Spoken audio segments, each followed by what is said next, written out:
It doesn't, I don't hear anything. Is it recording? I'm sure it is. Uh, I see the message. This meeting is being live streamed. yeah, but I doesn't. Oh, there it is. Yeah, so it's working. Fantastic. So, all right. Welcome, welcome, welcome. Uh, Al may or may not be with us. He's here now, but he's got some intermittent internet issues. So we'll do some quick Q&A and stuff, and we'll try to get Al into his uh, his little hole of Apple news and rumors, and there's tons of it. So actually, you know what I'm thinking, Al? Would it be better for us to do you first, and then we'll do Q&A? Might be safer. Yes, no, you're up. You're a little Yeah, bit. got my audio on. How's that? That's better. Are you on your? I'm on my phone. Oh, you're on your phone. Yeah, Okay, I got my phone tethered to my right. menagerie here, so And uh you're a little bit it's pixelated pixelate. sometimes. Uh, All right, let's go. We'll just go through the regular routine then, since okay, you're on okay, that, and then what we might do before we cut to you, you could always see if you're back sure, on sure. that using something else. So welcome, welcome, welcome. If you have any questions, general questions, etc., we will be discussing the iPhone camera tonight, and we will follow that up on the first Saturday in September, which is the 4th, September 5th, and we'll do a full 3 hours of, well, we'll call it 2.5 hours of using the iPhone camera, but I also get into many more editing tricks and things like that. So this is to whet your appetite on how to use the iPhone camera. We'll get into that after Al's news. So at this point, you can raise your hand digitally or your physical hand if you have any questions, and go ahead and unmute yourself if you do. Everybody's stuff's working perfectly except for Al. So no questions. All right, Bev's got a question. Go for it, Bev. My roughly 6-year-old laser black and white all-in-one printer has been getting sad lately. The print in general is faded, and then there's like a half-inch column band on one side. And I've spent hours with AI and cleaned different internal mirrors. One person suggested downloading or turning it, cycling it off, not only off, but disconnecting it, taking it off out of the computer system. And That's always my first recommendation, because it by not just turning it off, but then unplugging it for a little bit, it's like a hard reset you do on your iPhone or yeah. your Apple device. So but And I did I do assume that. it help. And I bought a new drum for it, even though it said it didn't need it, but What brand is it? it's a brother. Um, so I'm about Wasn't the drum about what you could get a new one for? close, yeah. But Yeah. then this one's hooked up and I don't have to. No, I know.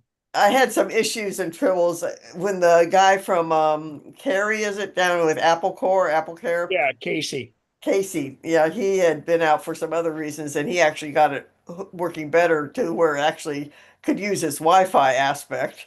So, but yeah. And so um, my,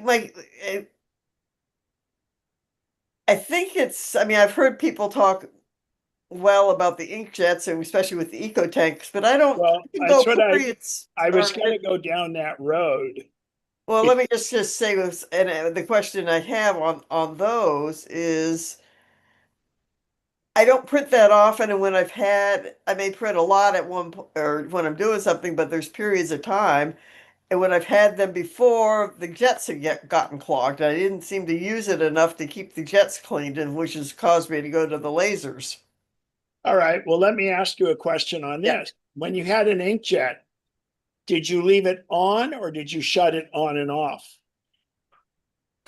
Probably left it on in the sense I did not physically shut it off. Okay. It would go to sleep, I guess. Right. So part of the reason I mentioned that Yeah. is basically inkjet printers are designed to be on all the time. They use less energy than a nightlight, but the important part is they will go through and do cleaning cycles. Yeah. So that's important. And like, let's say you have a power outage. If you had a power outage, even for a couple seconds, you would have to go to the printer and turn it back on again when the power is restored. So that's just one of the caveats. Now, there's a difference between HP's, Canon's, Epson, and Brothers as far as the density of the ink. So my Costco just has the Epson one, I noticed. yeah, and I'd do some AI on that and ask about it because I've been researching it on some other things because of the thickness of the ink. And I know my old brother printers, which if you could get them anymore, they're $1 a cartridge, and I have boxes of them. And in fact, I made sure I had a backup printer because I'm printing for next to nothing on the inkjet. But these eco tank is what Epson calls theirs, but Yeah. the tank printers are the way to go if you're going to get. First of all, the most expensive printers out there are the non-eco tank and color laser. Color laser consumables are very expensive, and you always base your buying decision the um, on the cost of your consumables.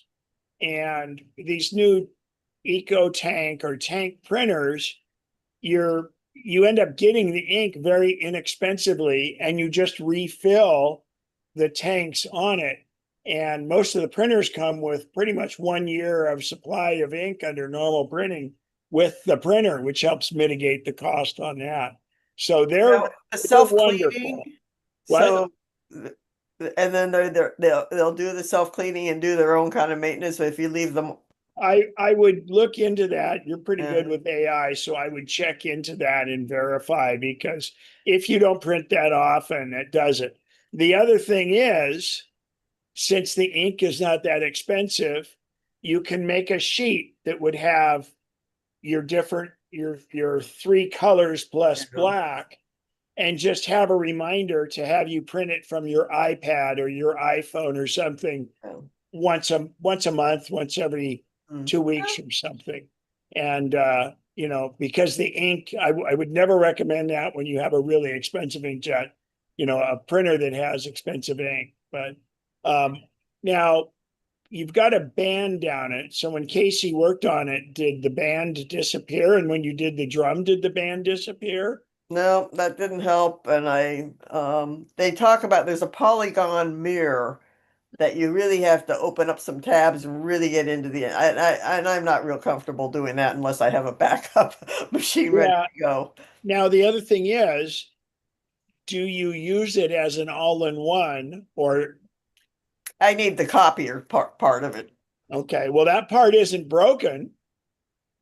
But if I want to print what I copied, Well, you could scan it, have it as a PDF, and then print it on your new replacement printer that doesn't have multifunction. So when you print, the band is there, and when you do a copy, the band is there. Is that correct? yeah. Okay. Well, yeah, you got a few choices. So Yeah, because and there's a guy. I mean, some of the folks knew about the guy that was on Ardenway, and he did refill technologies, and he did refills, and actually have a color printer from him, color laser printer from him. That's an old Hewlett Packard machine that he refills the color lasers for me. oh wow, that's good. Yeah, and he has an old brother black and white that he would sell me, but it's the price of a new one. So Right. yeah, yeah. Oh well, few hundred Well, dollars. and brother, I don't know if the new ones do, but the old ones were pretty good about being able to put in refilled product. But a Oh lot of these really? printers are locking that down these days. Well, a brother used to have if you put in a off-brand refill, you had to kind of trick it somehow to Well, accept. and trust me, that's what everybody is or was doing. So Yeah, yeah, printers are a pain. yeah. All right. Good question. And hopefully that was educational for other people. Any other questions from the crowd? Please speak up or raise your hand digitally or mechanically, analog. This is Elaine. As Hi, a Elaine. follow-up to a follow-up to Bev's question, I have a brother also, and I don't use it a lot. So lately, when I've gone to print something in color, it's not printing the colors at all. It's just printing Is that black. a Brother inkjet? I think so. Okay, so Not even- you have little cartridges, not a big. I have skinny Yeah. cartridges, Okay, four so colors. that's that can happen on the Brothers. And you can get after it because their ink is fairly thin, so it doesn't happen as often. But I've had to go in and do the cleaning and do it as many as 10 at the most 15 times sometimes, and that clears it all out. And it doesn't bug me because, first of all, it's not really dispensing the ink each time. But secondly, my ink cartridges, when I bought these that I have, were 95 cents each. So it's not a big deal. And how old is that printer? I'm not sure because I got it used at not a yard sale, but an Sure. estate sale.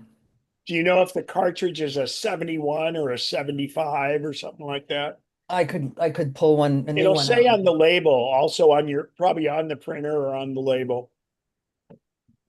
I'm intimately involved with Brothers because I love them for that purpose.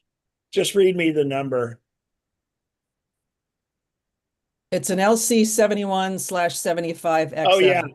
So you can get those aftermarket for, I think around $2 a cartridge now. And I remember long ago in not in Grace Cafe, in Fireside, I was giving a presentation about when those printers were out and available, and the cartridges were 95 cents each. And I was also talking about how Staples used to give you a $2 credit for any cartridge you put in. So the question came up and goes, well, Ken, those aftermarket cartridges, I hear they just don't work sometimes and stuff. And I said, well, I'll tell you what, they're 95 cents each. And if it doesn't work, or if it does work, you can turn the empty ones into Staples and you're actually making money. So you become what's called an ink launderer. So it really, it was kind of, you look at the dynamics of that. But I think those cartridges now are about $2 or so. And the beauty of those cartridges is there's actually a sensor that looks in and looks at the level of the actual cartridge, the reservoir in the cartridge, where other ones actually calculate how much it's printed. So, But Elaine, yours is not printing the colors at all. That's correct.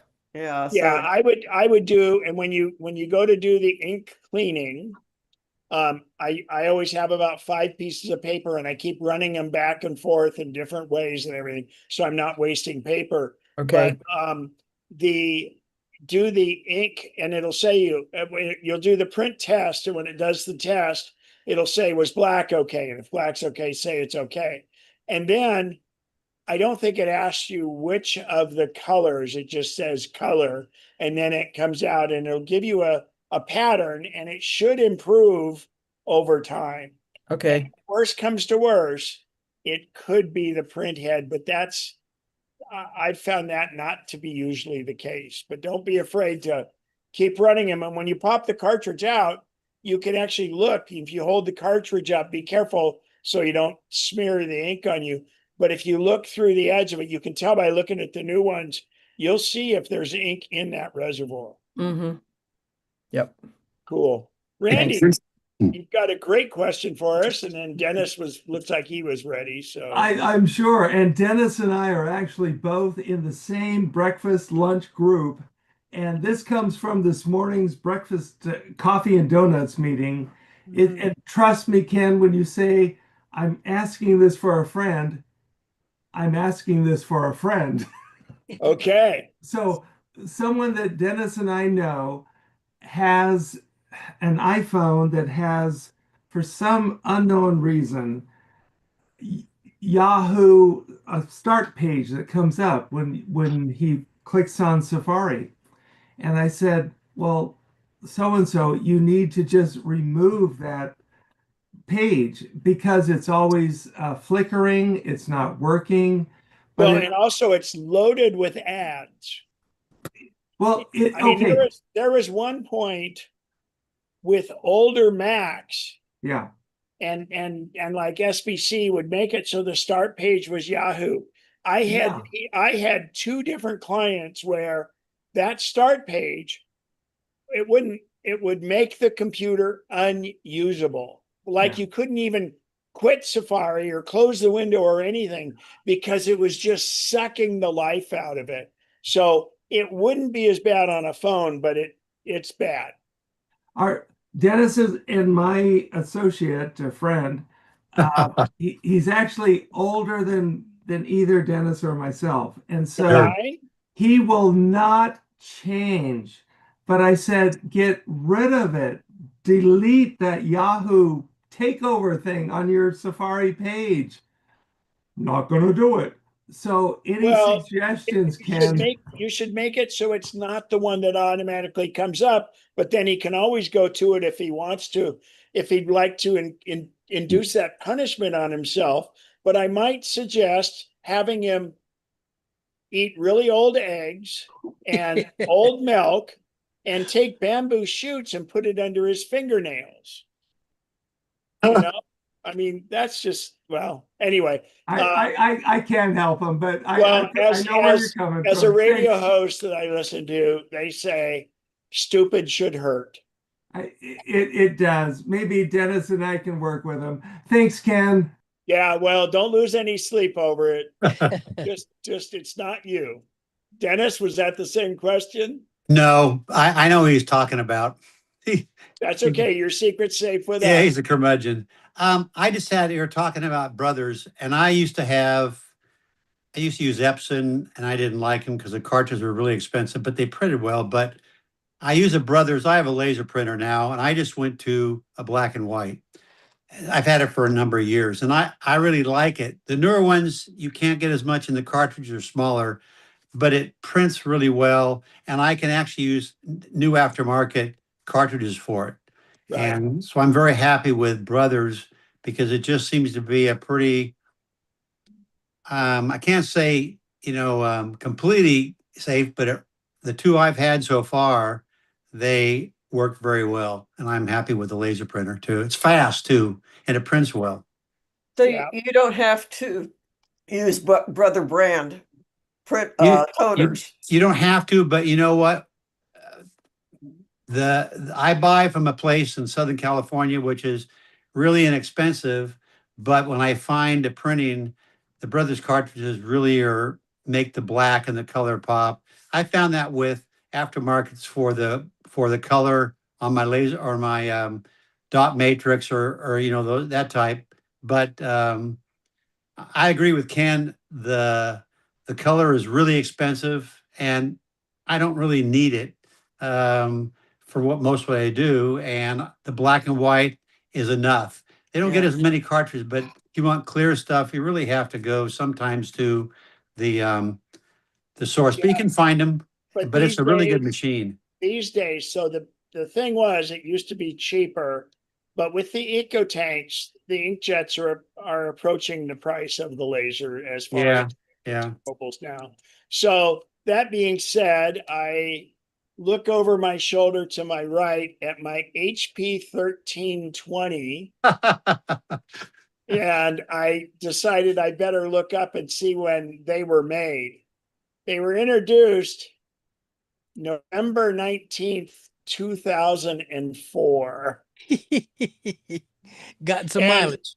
yeah, and I like, I think somewhere at a thrift shop I actually found an extra cartridge, so I have it. I hardly ever use it anymore because my brother, I'm printing with that really cheap ink, but it's a nice backup. But yeah, One I'm comment, Ken. Oh, not an HP fan, but their old Blazers were workhorses. one comment, Ken, about the printers. I had the one, and it said end of life, and the machine shut off, and you couldn't recover it. Was that an HP? No, it was a what did I have before? It wasn't a Brothers. Epson? Yes, Yeah, and so Epson also had a thing where if the ink ran out, you couldn't use the scanner. correct. I mean, these companies are not your friends. No. Okay. But but the machine said end of life, and I talked to a guy, and he says, yeah, when it runs so many copies through, no matter what happens, if it's running, it shuts off and you can't fix it. God. I know. That's thought- planned obsolescence. I hate that crap. It needed Yeah. a bullet, shot a bullet through it would help it. That's the end of life. So anyway, thanks, Ken. Yeah. All right. Any other questions before we move on? Al's connection looks better.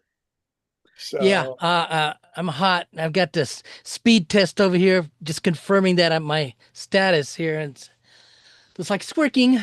Keep my good. fingers Well, crossed.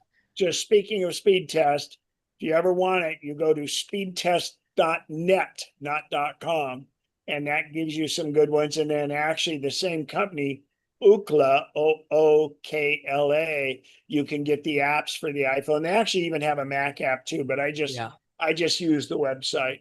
I have them all. And don't Here, respond to any of the little ads on there that says if your Mac is slow, do this or anything else. It's nothing. Yeah. All right. Al, let's go ahead and, well, let me pull up you can pull it up because you have it. The first page with our tonight's agenda and everything. Yeah, So yeah. go Okay, here we go go. ahead and we're risking sharing your screen. And if you drop out, you can You'll try again with the phone. And if not, I You have. have a raised hand. Oh, Randy, what you got? Well, on the printer and scanner issue, Ken, long ago in one of the MacNexus meetings, let me pull this up. Hamrick, it was a view scan, VUE. But the Epson scanner just wouldn't work physically. Oh, okay. It wasn't that it timed out. View scan is aftermarket stuff that Right. allows you to run. Yeah, and it was very good. But That no, still I'm works. just saying the Yeah. Epson, if it ran out of ink, it physically wouldn't just even let the scanner Oh. work. And Gotcha. that was absurd. A whole different deal then. Thank you. Yeah. Yeah, never mind. Go ahead, Al. Sorry, I think I may interrupt. All right. you. It's Sure. all right. I just took my share off here. Okay. All righty. All right. Can everybody see the agenda? Well, Yes. yeah, we see it Kind a of. couple times. I, Oh, there you there go. it is. There it is. Better. Okay, let me Good. okay. Great. Welcome to the Apple Tech News and Rumor segment of the August General Meeting. Hope everyone's having a pleasant summer. Yes, I get my new air conditioner next week. Woohoo! Yeah, went a little far here. Okay, here we go. For late August, the Apple news cycle is being driven by four major themes. The road Great to slide. I'm sorry. That's a beautiful slide, Al. I know, isn't that great? I love that slide. What'd New you end up motif. using? I just used some prompts and No, which one? Which ChatGPT. Yeah, I have Okay.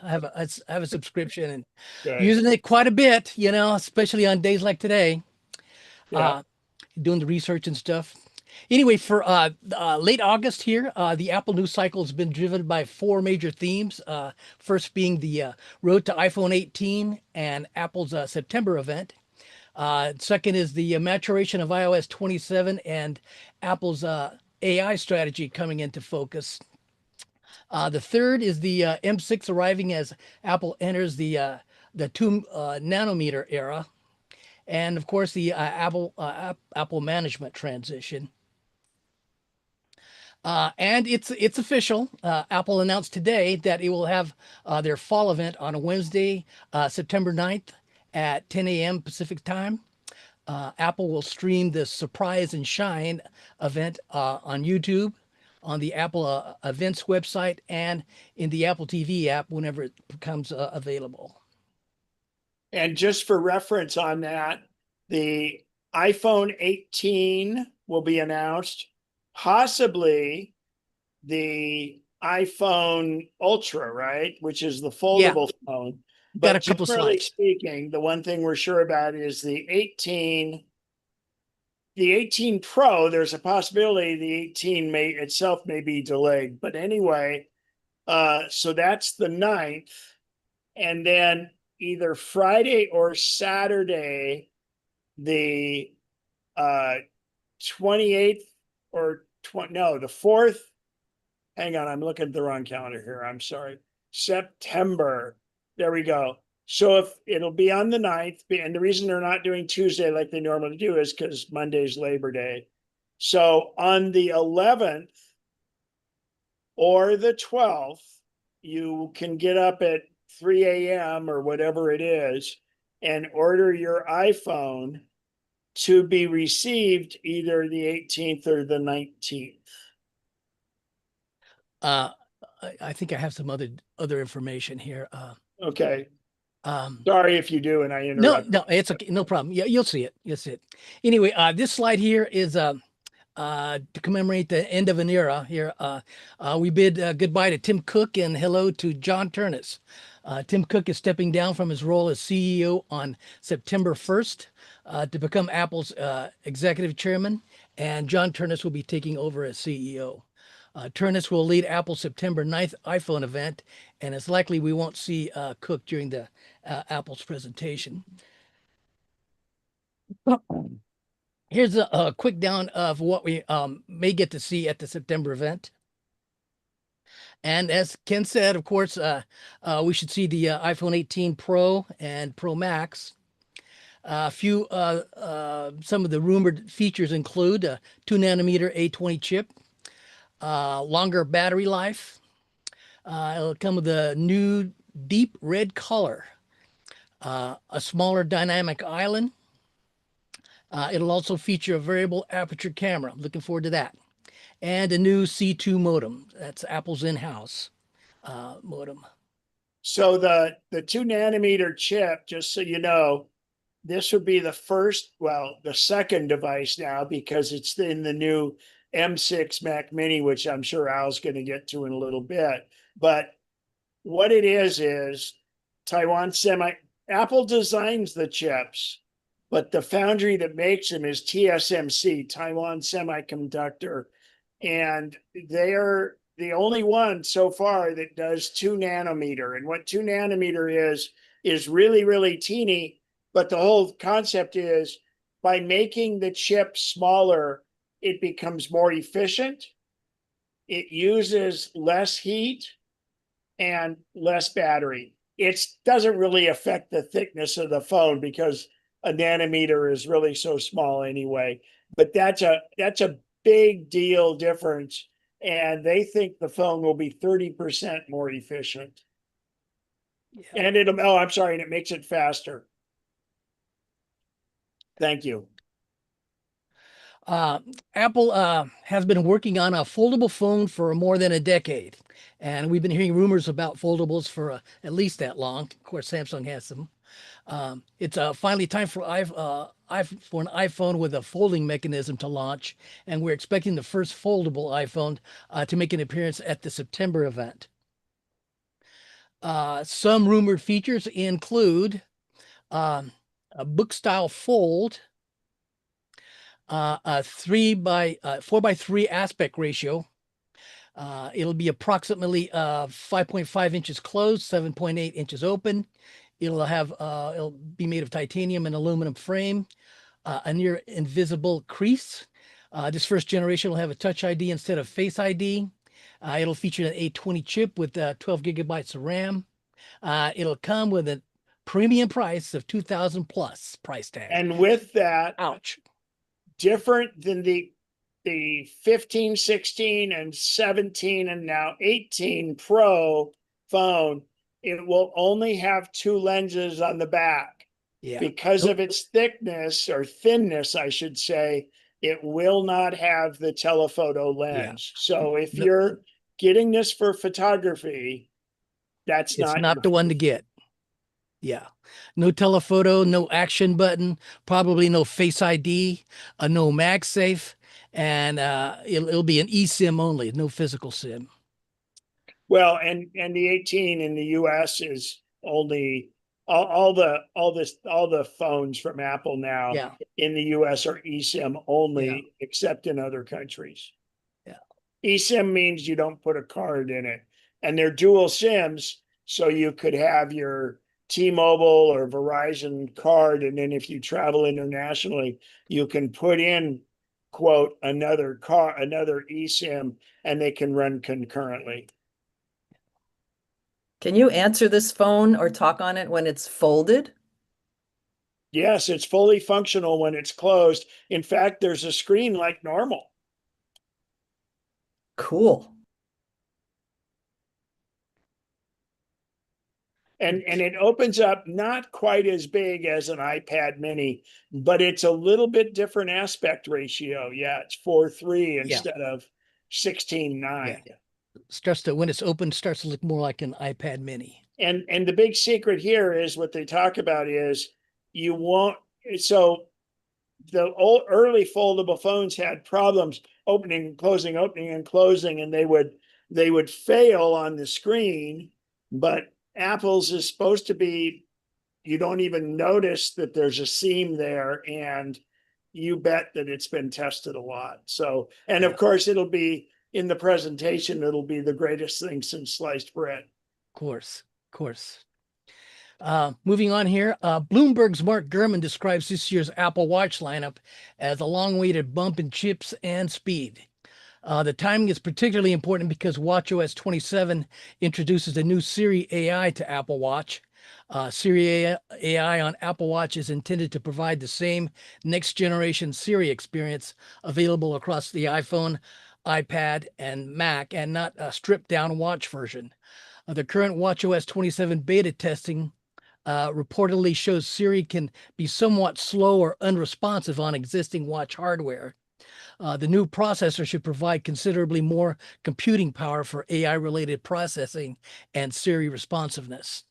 The Series 12 and Ultra 4 would therefore contain the first Apple Watch processor designed for Apple's AI era. The increased processing requirements of Siri AI also help explain why watchOS 27 drops support for a number of older Apple Watch models. And speaking of that, just for reference, we'll be getting, of course, new operating systems, 27. They'll introduce them September 9th, and you'll be able to download them. Don't do it on your Mac right away. On iOS, it's usually okay. But the thing is that Apple is also redoing, and my next month's presentation is going to be about the built-in AI in Safari, and it's going to hit the new Siri AI. I'm sorry, I should say Shlomo, because I don't want to trigger all your devices. But, Yeah, it triggered mine. The thing is that the Apple Intelligence, the AI, is only available on the 15 Pro models, Pro and Pro Max. Siri off. Jeez. Off. Don't buy anything.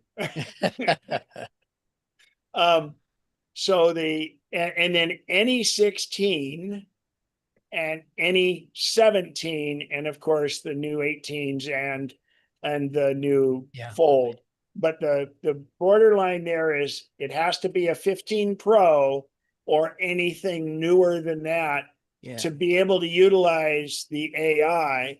On the other hand, you'll find out when I do the presentation next month, you can always use it in the browser, and you don't have to have a very powerful machine. But all these new chips are really able to run AI internally, and it's pretty amazing. Oh, and I should mention the AI works on any M series Apple Silicon on your Macs. So Randy, you got a question? Go ahead. Or comment. Yes, I have speaking on this, how do you upgrade? I have a 17 Pro Max on the Apple upgrade program. So how do I upgrade when they've changed the upgrade program? I was always so competitive. I was there first thing in the morning and got online, but now it's like I have no clue. It's just up in the air for me. Al, have you heard any rumors on that? I would just assume that as you go through the checkout process, you'll see some windows that'll give you those options, you know. And I think Randy, there's quite a few of us here in the same situation. Yeah. So Apple's always been good about a week before or whatever, letting us know the pathway. And yes, what he's relating to is the old upgrade process happened with Citizen Loan, and this new one is going to be a lease program. But trust me, I think Apple will lead us down a path because they want it to happen seamlessly.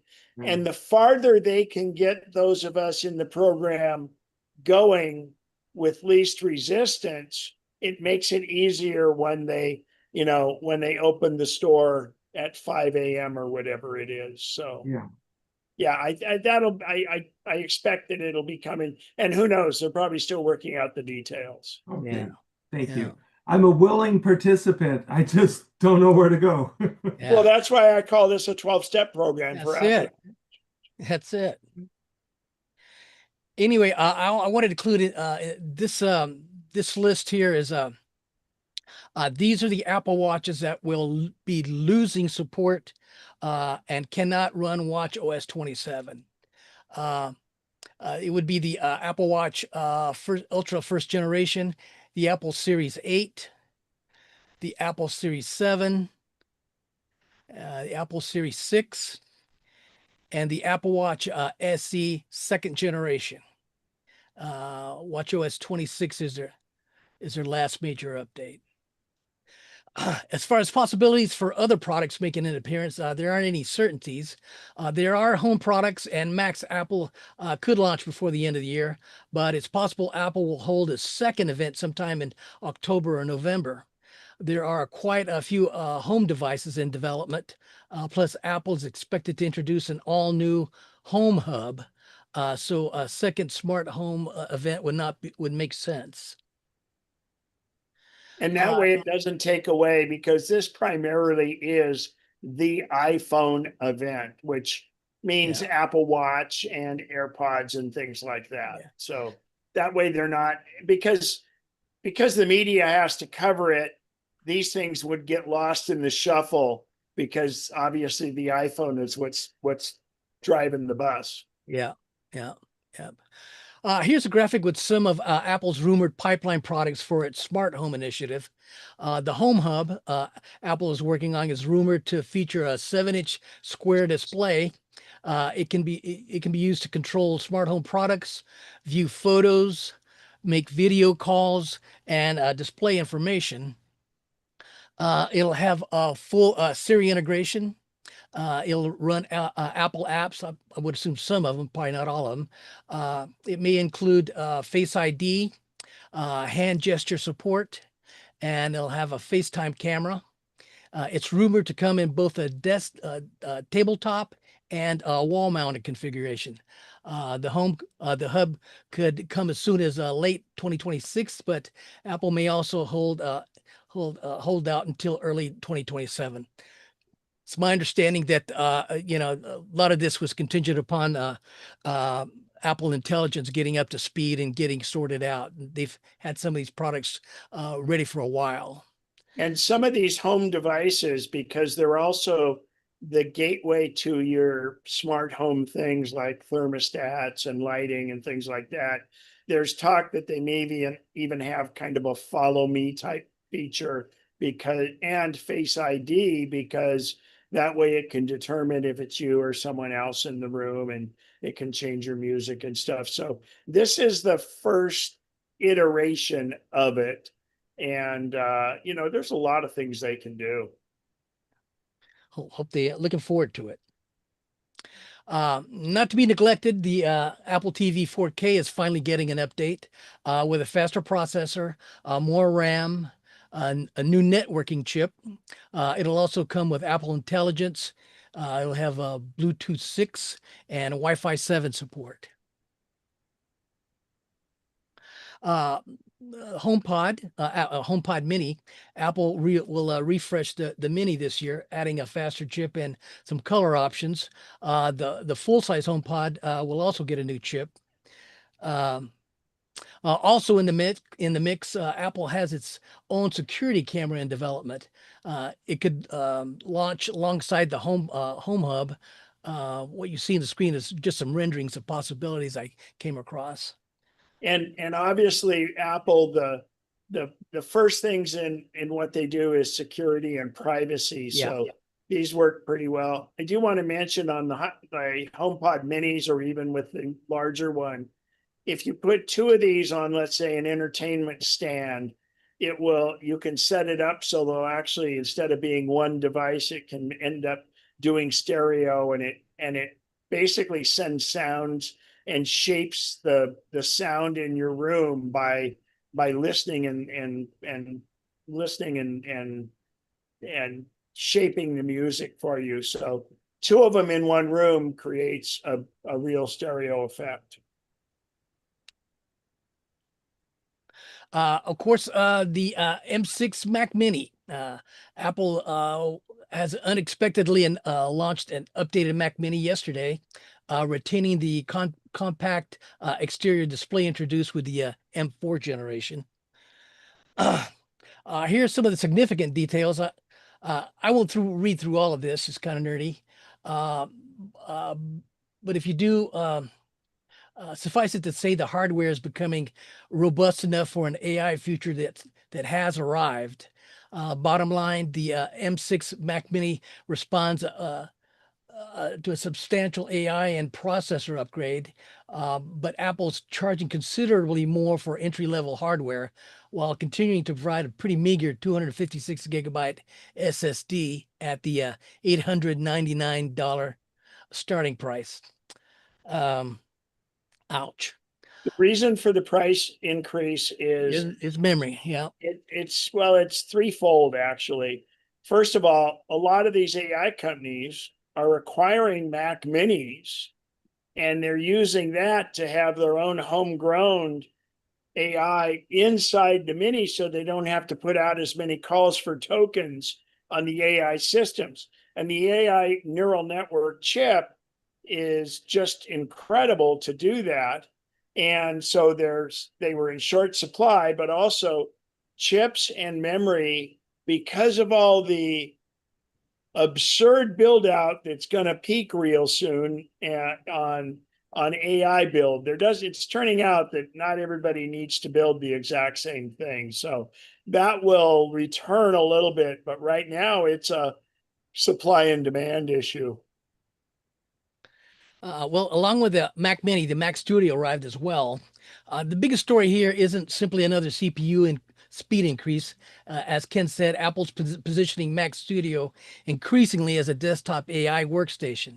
Neural accelerators throughout the GPUs, and up to 512 gigabyte of unified memory, enormous memory bandwidth, and Apple's emphasis on LLM and generative image benchmarks make local AI processing one of the defining themes this Mac Studio generation. On the Mini, Another thing you didn't say, the size is decreased down to 5 inches by 5 inches. Oh, yeah, it's because they don't have to have a CD player in it anymore. Yeah, Just I think I mentioned it. It's taking the same form factor, I guess, as the M4. Oh, here are a few of the key specifications for everyone in the market for one of these. I won't read through all of these, but it does beg the obvious question: is it worth upgrading? In terms of raw specs, the leap from M4 Max and M3 Ultra to the M5 Max and M5 Ultra is moderate. But for AI workloads, it's significantly greater thanks to the new neural accelerators. Whether it's worth it for your specific use case depends heavily on what you're actually doing with it. For anyone who already owns a current Mac Studio and mainly edits photos or cuts podcast, an upgrade is hardly worth it. On the other hand, for those who want to train local AI models, run large language models, or edit 8K raw footage in real time, will actually get noticeably more performance here, even if the price increases accordingly. Here's a graphic to illustrate the new pricing structure compared to last year. It's significant. And when these ship in late September and they get into the hands of customers, we'll see if the value proposition merits the increase or if it's just kind of a reflection of current supply chain environment. Stay tuned.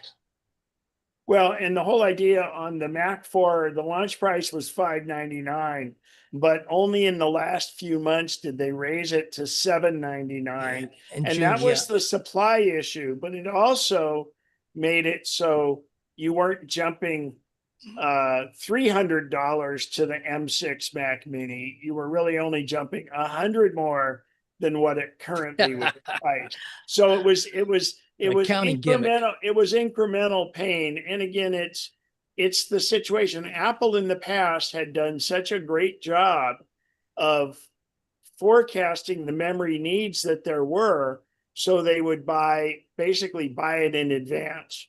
Now the chip inside is proprietary to Apple, so it's the chips from Taiwan TSMC aren't as impacted with it as much as it's the memory, and in that case, it's both the RAM and the storage. Apple's new Siri AI will be a major feature of iOS 27, iPad OS 27, and Mac OS Golden Gate. But users may not receive access immediately after installing the new operating systems. Code discovered in the 7th developer betas shows Apple has built a waitlist system for Siri AI, allowing users to request access and then wait until Apple's servers have sufficient capacity. Apple previously used a similar system when Siri AI first appeared in developer betas following Worldwide Developers Conference 2026.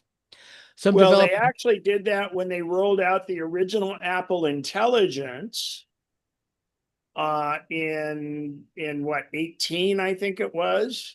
And the whole idea is you got to remember, think about it. Everybody that gets it when they download this or they get a new device or something are going to use the heck out of it more so than you would anyway to begin with.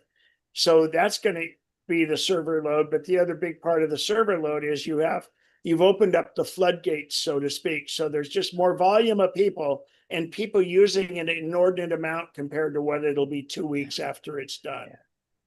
Yeah, some developers reportedly waited about a week before gaining access. Can I interject here? Why don't you let me finish first? Okay. The consumer system should be more informative. Apple has added dynamic wait time messages that estimate how long a user will remain in line, with estimates updated according to demand and available server capacity. The waitlist suggests that despite Apple's emphasis on on-device AI, the new series still relies significantly on Apple's server infrastructure for some capabilities.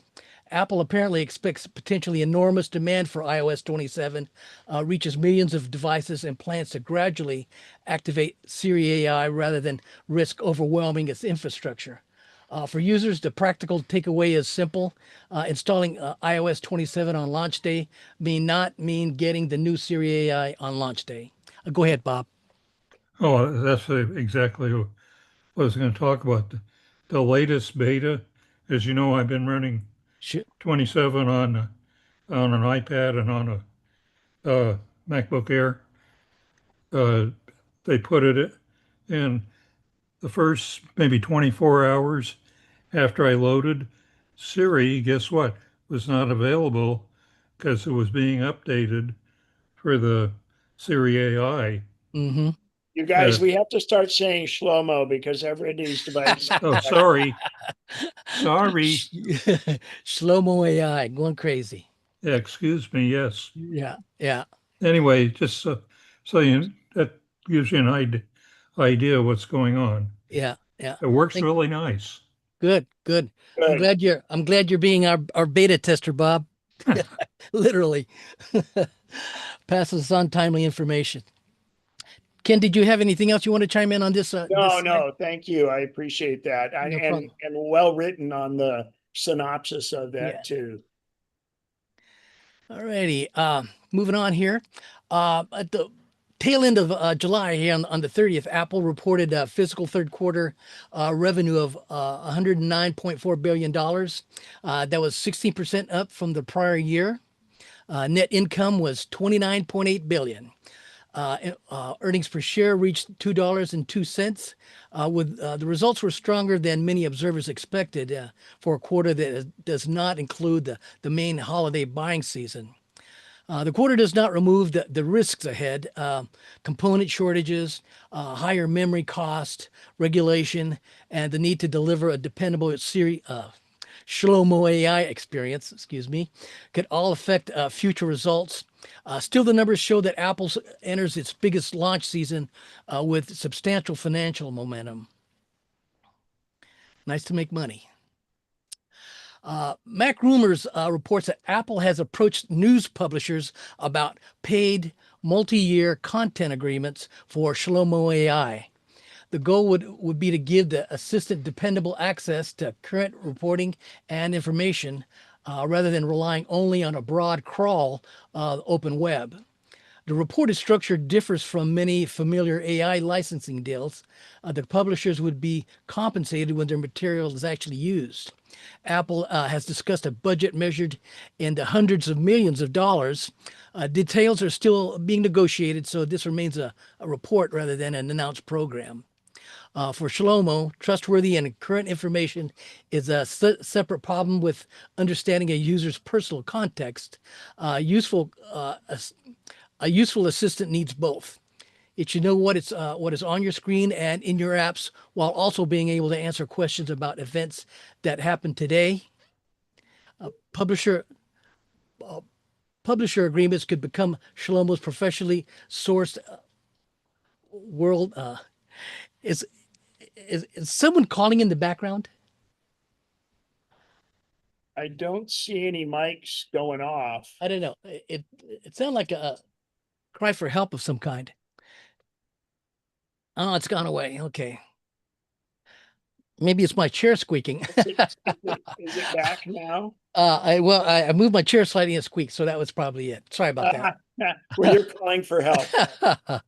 Anyway, to finish out, this approach also fits Apple's preference for negotiated relationships and physical privacy boundaries.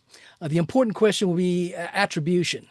Users need to see where an answer came from, and publishers need confidence that Apple's sending value back to the journalism that supports the response.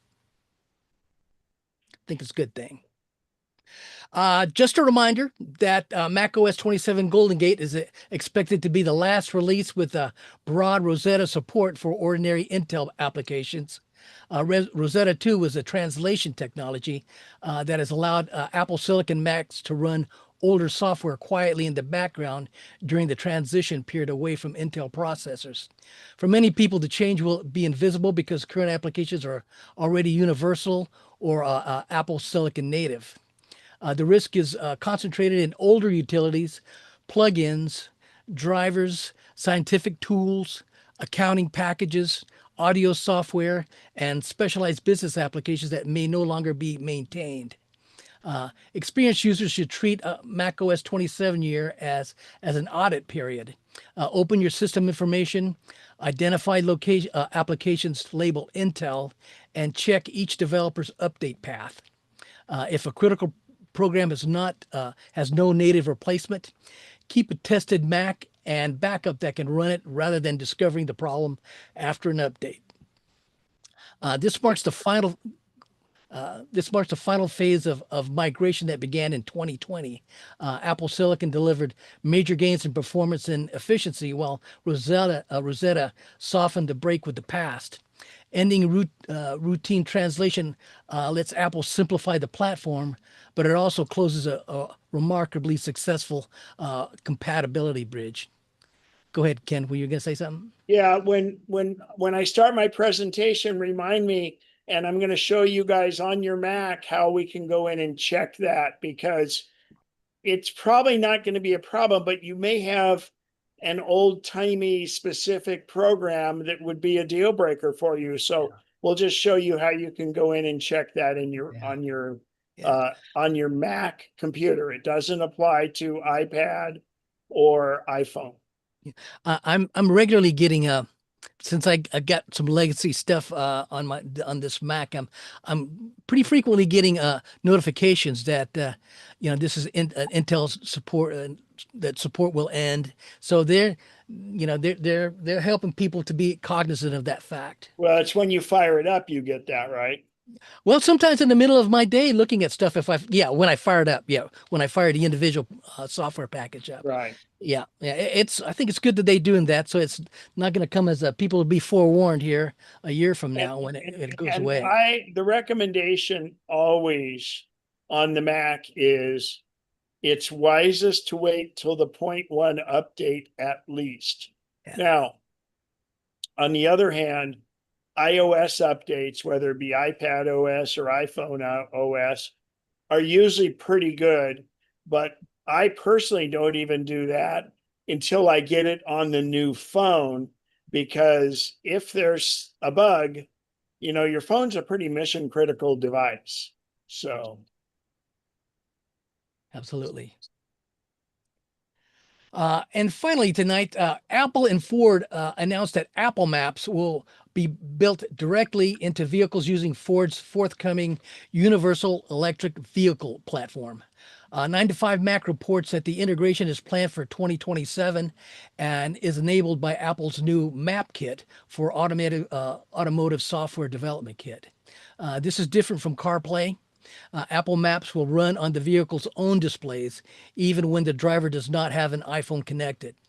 CarPlay is still expected to remain available, but the embedded system gives Ford a consistent navigation service as part of the car itself. The planned features include natural language directions, traffic and incident data, place search, intelligent EV routing, and battery preconditioning.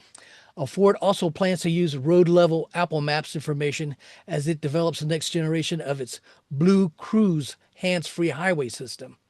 Haven't heard of that. The larger milestone is Apple Maps becoming infrastructure rather than only an Apple device app. If other automakers adopt a map kit for automotive, Apple will provide mapping, search, and road data across many vehicles, while manufacturers retain control of their own dashboards and brand experience. All the links generated tonight will be distributed in a PDF by Bob White in his normal MacNexus email blast. I will post it sooner on our Facebook page. Our Facebook page is a great forum for late-breaking, curated Apple tech news and support. We encourage everyone to come check us out. And before the evening's over, I want to remind everyone of a MacNexus social event at the Limelight Bar at 11:30 a.m. August 27th, which is tomorrow. Too late to RSVP, but you can see the sample menu on the link here on the screen. It's always a great time to be had when we get together.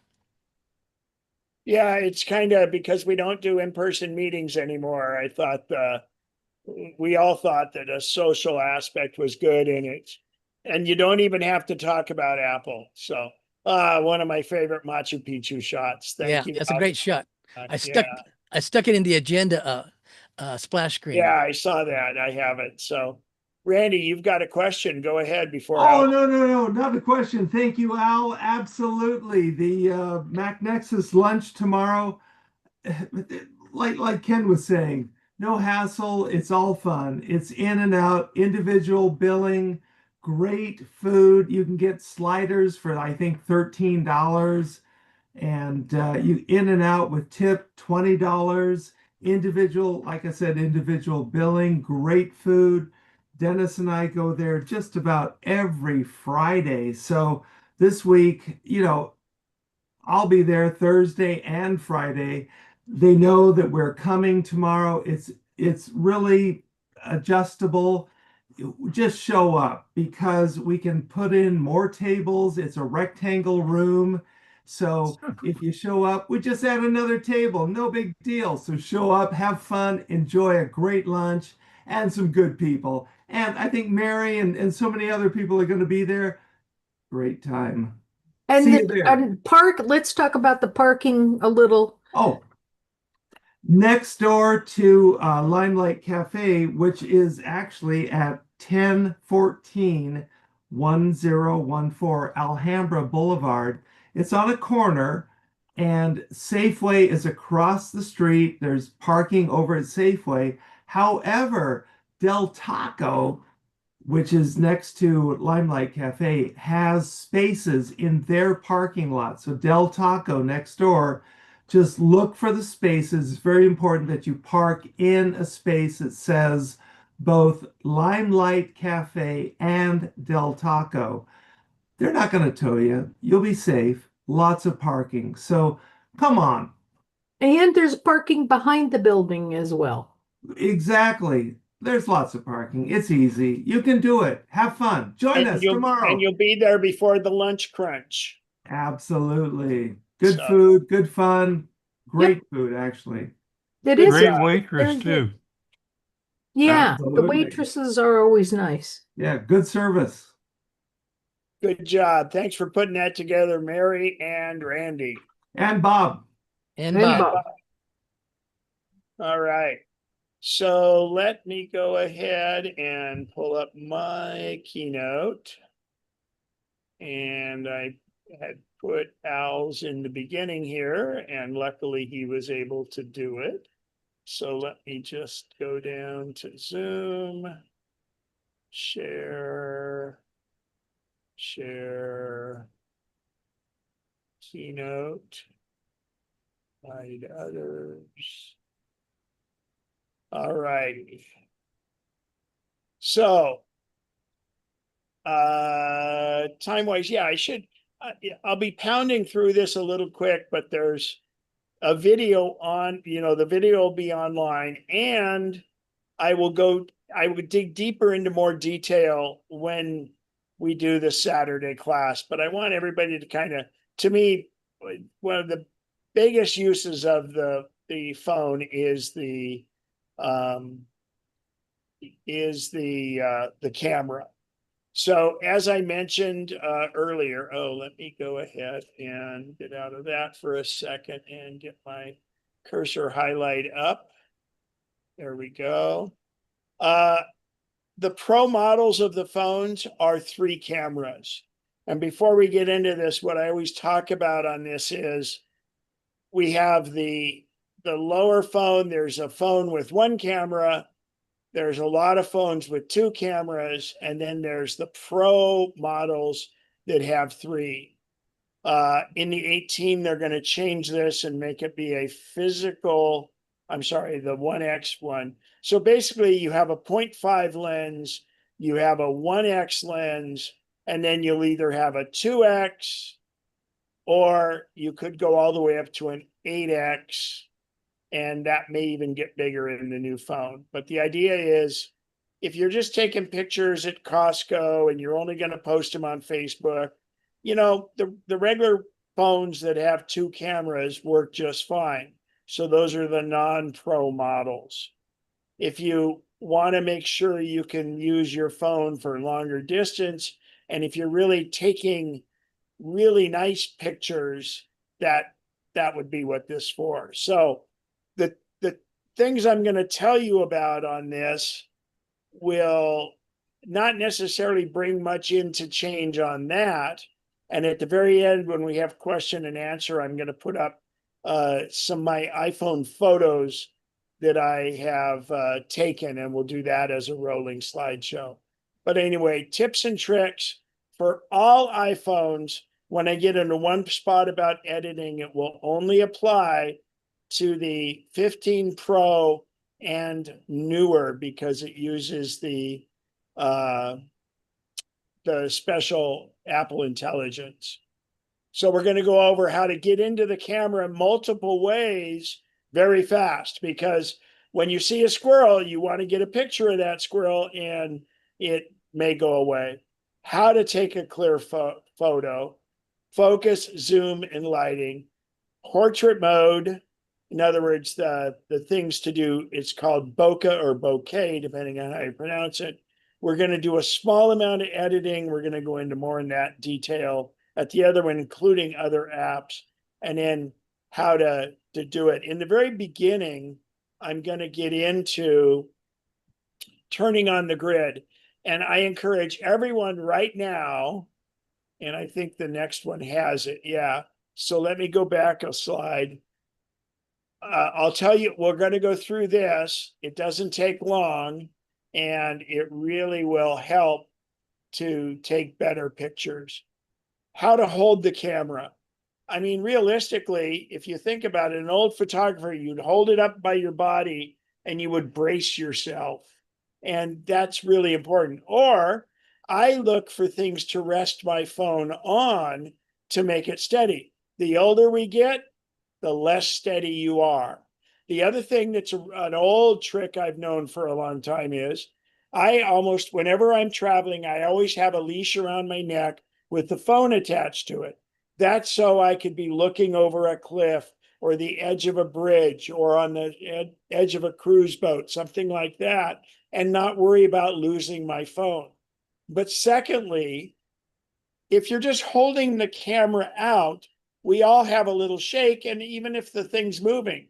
So if you brace against something, it'll work. But secondly, if you actually take and you're wearing that around your neck and you push your phone out to create pressure on the strap, that becomes an isometric thing. So your muscles are pushing against that, and it won't wobble as much.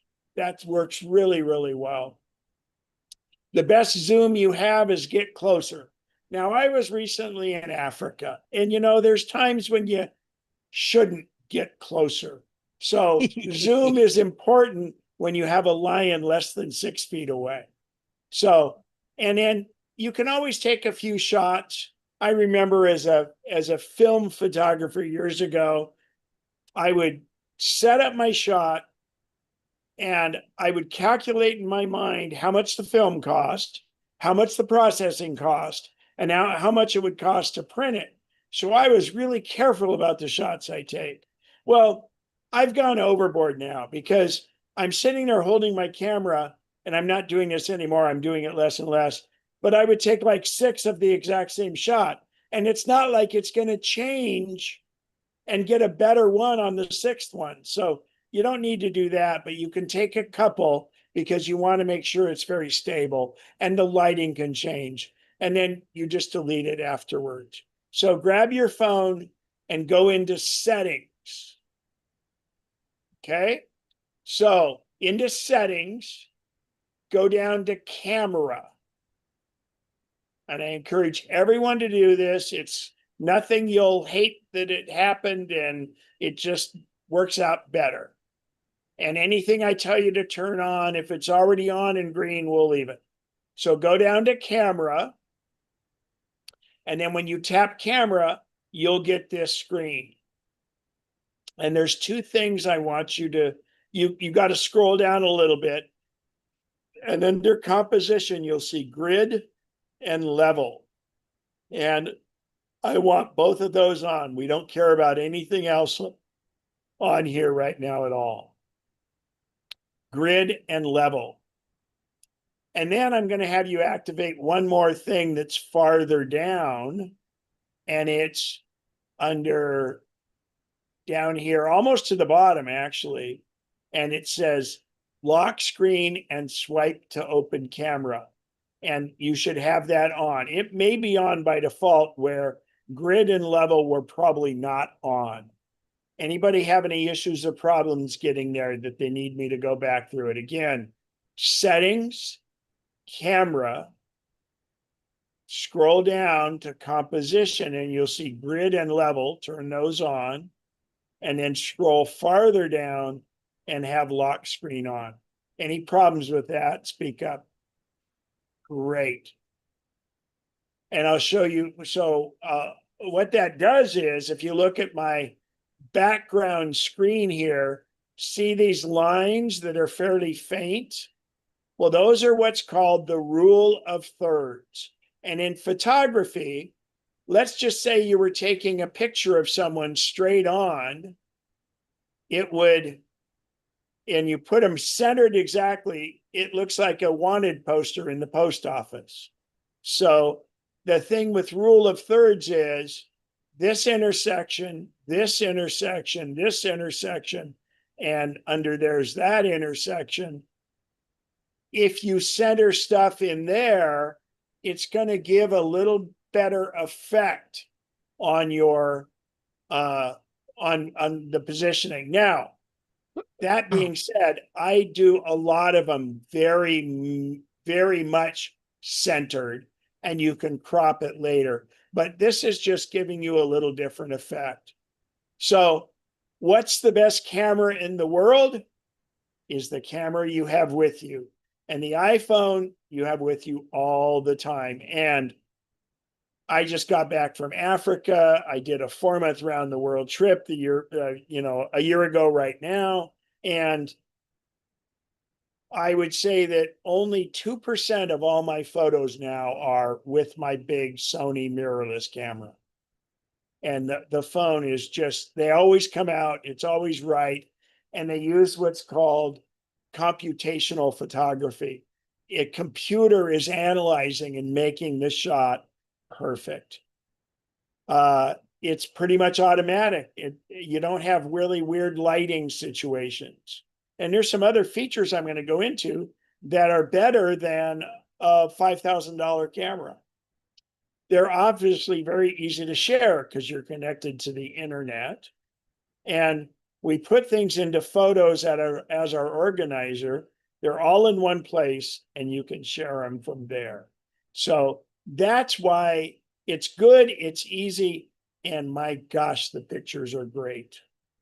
So going back one screen where I said, oh, that's coming up. Never mind. Taking a clear photo. Okay. So go ahead and, unless you're using your phone for Zoom, go ahead and hit the power button on the right-hand side, and your phone will go black or dark. And I'm going to show you a few ways to activate the camera. The first and easiest is if you tap the screen in the lower right, you have a little camera logo right here. Now, it's not a tap. You've got to press it for a little bit and let go and make sure it's not moving it. And that will activate your camera. Now, the beauty of activating your camera this way is, the other way is everybody unlocks their phone, it doesn't work, then they got to go to camera and all this. This gets you right into camera. So first off, this is a great one if you want someone to take a picture of you with a squirrel in the background, let's say, or a nice waterfall. So when you give them your phone and you've activated it this way, they cannot get in and see any of your old photos. In other words, your entire phone is locked. They can only take pictures of you with your phone or of anything. So that's a neat way to do that. And when you get it back or it times out, it's still locked. And another way to do it is, So if you look on the screen here, it's called the bezel around the outside. So get your screen back to the black lock screen. And then I'm going to have you move your finger off of your phone on the right-hand side about midway. Okay. So if you take your finger off the edge of your case on the right side and then make a swiping motion down to the screen and to the left, it should unlock and make it so your camera is up. Again, off the screen, roll your finger down the edge of the case and then run it across. And if you do that all in one motion, it's another way to get into your camera. And your phone is still locked, by the way, same as the other. Okay? You have to work with that one a little bit. So that's swipe left on the lock screen. No passcode is needed is the best part. And then again, your phone is locked. In Control Center, and I don't like this one very much, but if you go to the upper right-hand corner, again, off of the screen, but right about where my little pink thing is, and your phone has to be unlocked at this point, and you swipe down from the top, there's a little icon in there, and I'm trying to see. Nope. So there's a little icon up there, and it would be your camera. And another way to do it. Okay, go ahead, Keith. Go ahead and ask your question. Unmute yourself. Do you use the camera control button on the side of the phone to open the No, not yet. Not yet, and not everybody has it is the problem. Okay. So I remember I said there were about 5 ways. So thank you though. Okay. So that's Control Center. You can also press the power button and hold it or say the word, hey, Shlomo, and you can say launch camera. And it will come up and launch your camera. Now, and if anybody has an Apple Watch, you can also launch camera from your Apple Watch.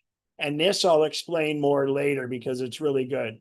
And then to Keith's point, if you have I think the button started on the 16 Pro.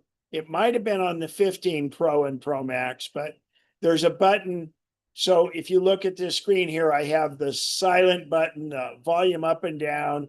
I have the power button right here, but farther down right about here is, if you have a button there, that actuates the camera, and you affect it by double tapping it and your camera comes up. But not all iPhones have that. But if you do, it's a great feature. You double tap it, you click it actually, and it comes up. And then once it comes up, you can use that same button to actually take a photo. The rest of the time, if your camera is up, you can press the volume up or volume down button, and it will actuate the shutter and take a picture for you also.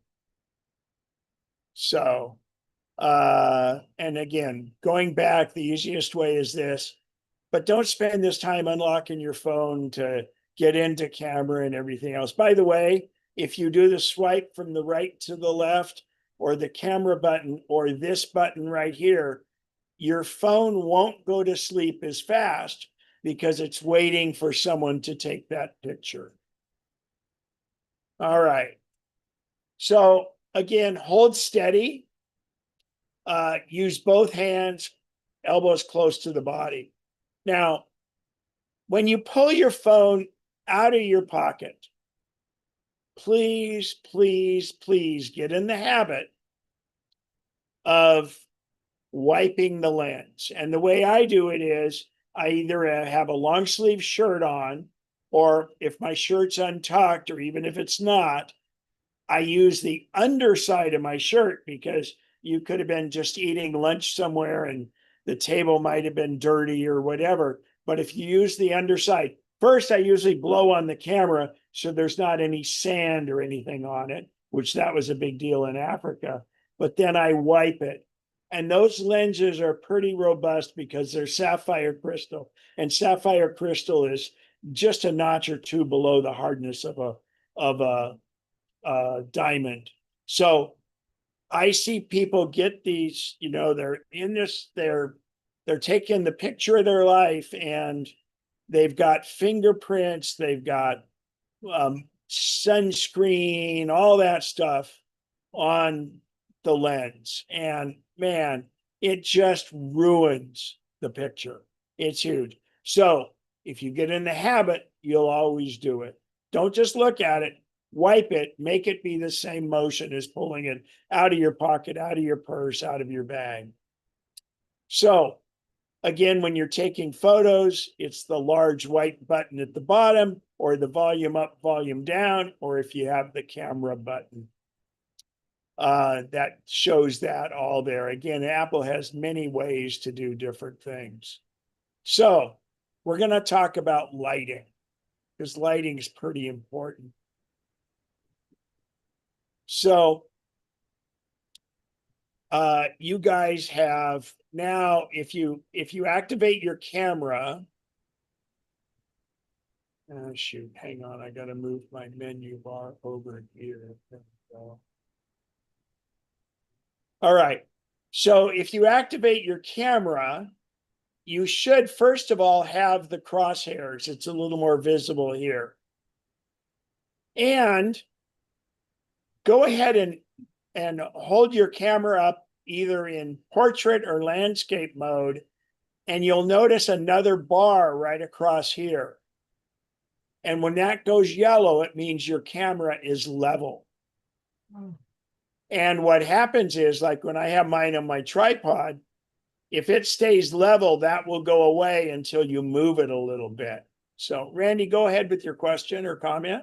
Yeah, on your past comment on wiping the lenses, very, very important. I agree. How sturdy are the lenses? I always believe softer, like you said, the better.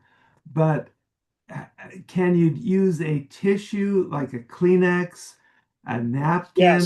Yes, Kleenex is fine and things, but here's what I do is it's best to have you can get lens cloths everywhere. Don't buy the Apple one for $9.99.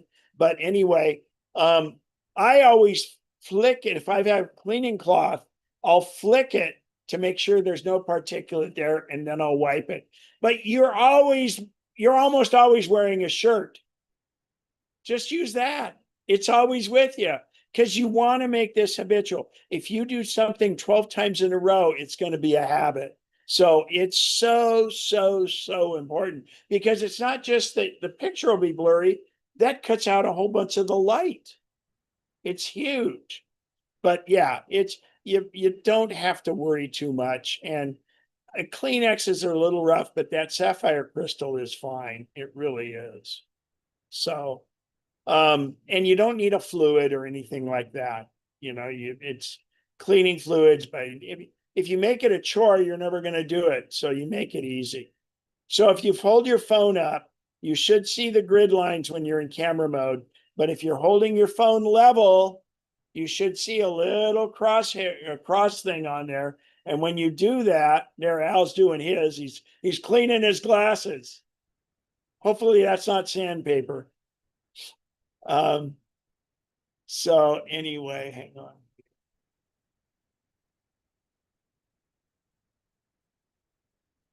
All right. So and you can play with that level.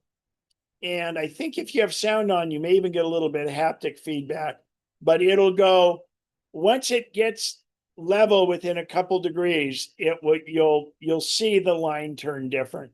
Now, that's really important, because, oh yeah, you can always crop your photo afterwards to make it level. But the problem is, if you were at the edge of something, when you go to crop it because it was crooked, you may lose something in the photo. So I make it a habit of always making sure that my photos are level when I take them. So let's talk about lighting.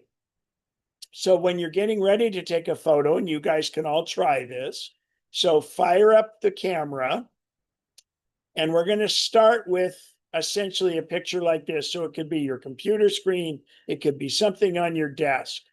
But what I want you to do is, in the center, you can tap your screen one time. And when you tap your screen, it will put up this little box. And that's going to be temporary. And if you tap it again in another location, what that's doing is setting the focus, and it's also setting the amount of light. In other words, it's the AEAF. It's autofocus and auto exposure. And in saying, do it on this, and your phone will naturally try do it if it's a face.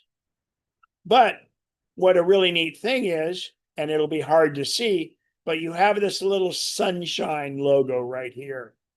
And this little thing right here. And if you're looking in a dark area, it'll show up more. But what you can do is, and you don't have to actually grab it, you can even grab over here. And if you slide your finger up when that sun is there, if you slide it up, it'll get brighter like this.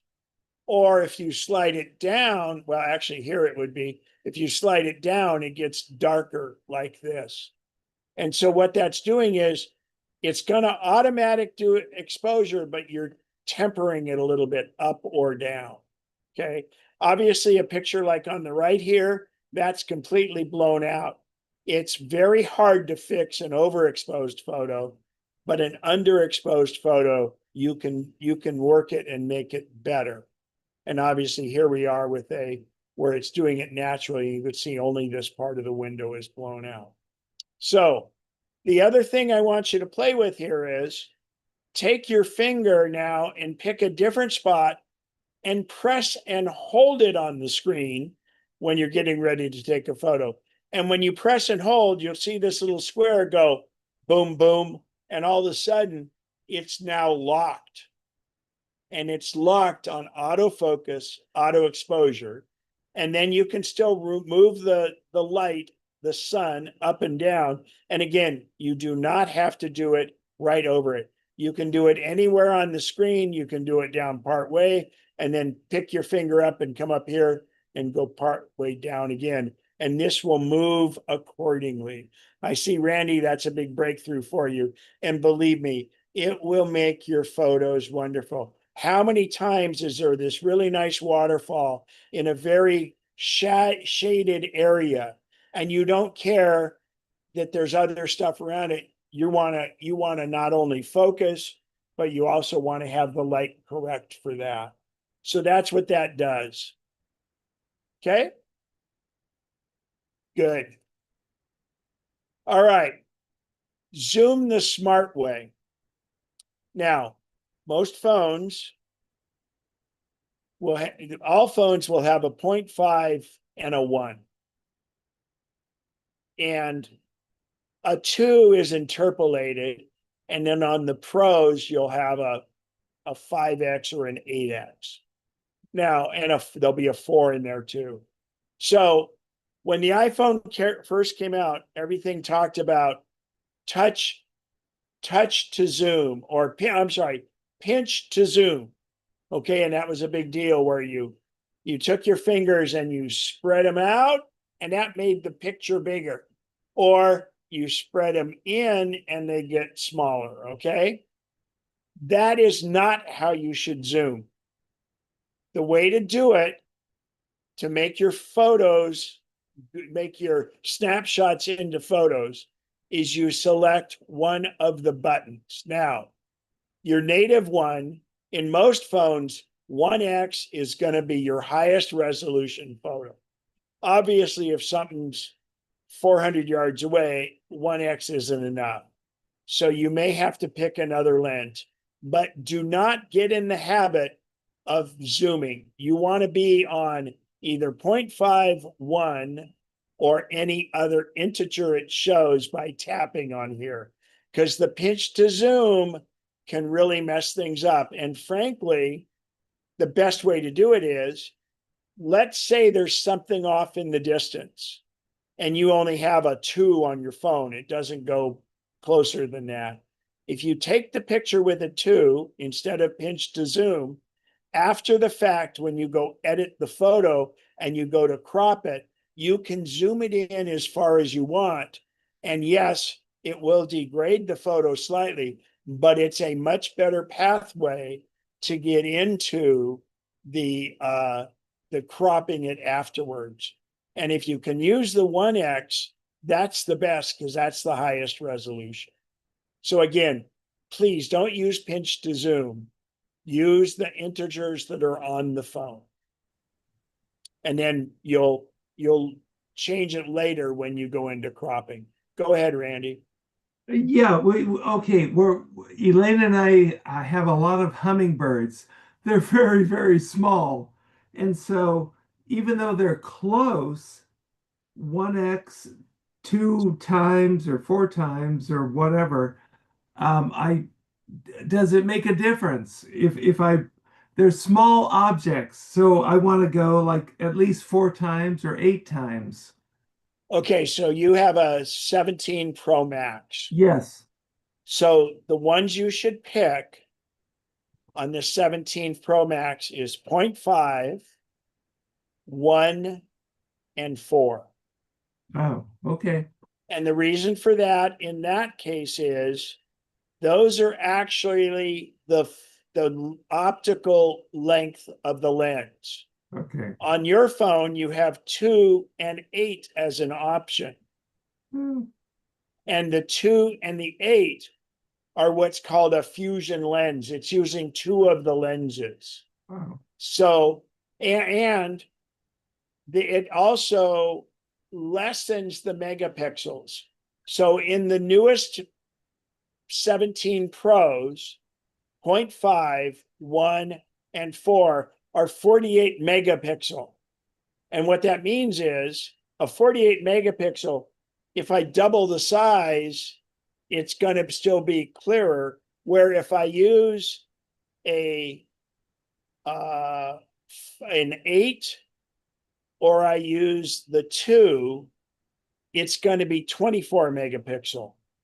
And so I'm blowing up a 24 megapixel, but I really don't have enough of that built into it. And in older phones before the 17, the 0.5 and the 4 or the 2, I'm sorry, it would be the 2, were 12 megapixel and only the 1 was 24 megapixel. And now it's 48 and the others were 24. So in other words, the 1 in most phones is always going to be your top megapixel. But finally in the 17s, and it'll carry through to the 18s, that the 0.5, the 1, and the 4 are going to be 48 megapixel. So in other words, they zoom up better. There's 4 times the amount of data to work with. Now, that's not so, but that's taking photos to make, you're going to blow them up and print them on metal or whatever. But when you're just sitting there, and I remember sitting in airport lounges, and I can barely make out the board for when my flight is. So I will pinch to zoom it all the way in and take that photo and then read it. But all I'm trying to do is find out my gate number. So, and then I would, of course, delete that photo. But that's how you can do that. And I've been known to do that in situations where I'm observing people across the place a little bit, but I'm not taking a good photo of it. I'm just trying to look at things, So anyway, enough on that. Use the integers. So light is the secret to photography. It is everything. So if everything's in a well-lit area, your pictures will come out so much better because the camera doesn't have to strain as much. Now, if you're in a situation like you can see kind of in the background here, where you've got a silhouette of people and you've got the sun in the background, that's really difficult, but it's not the people you're looking for here, it's there. But let's say someone is facing you and the sun's behind them.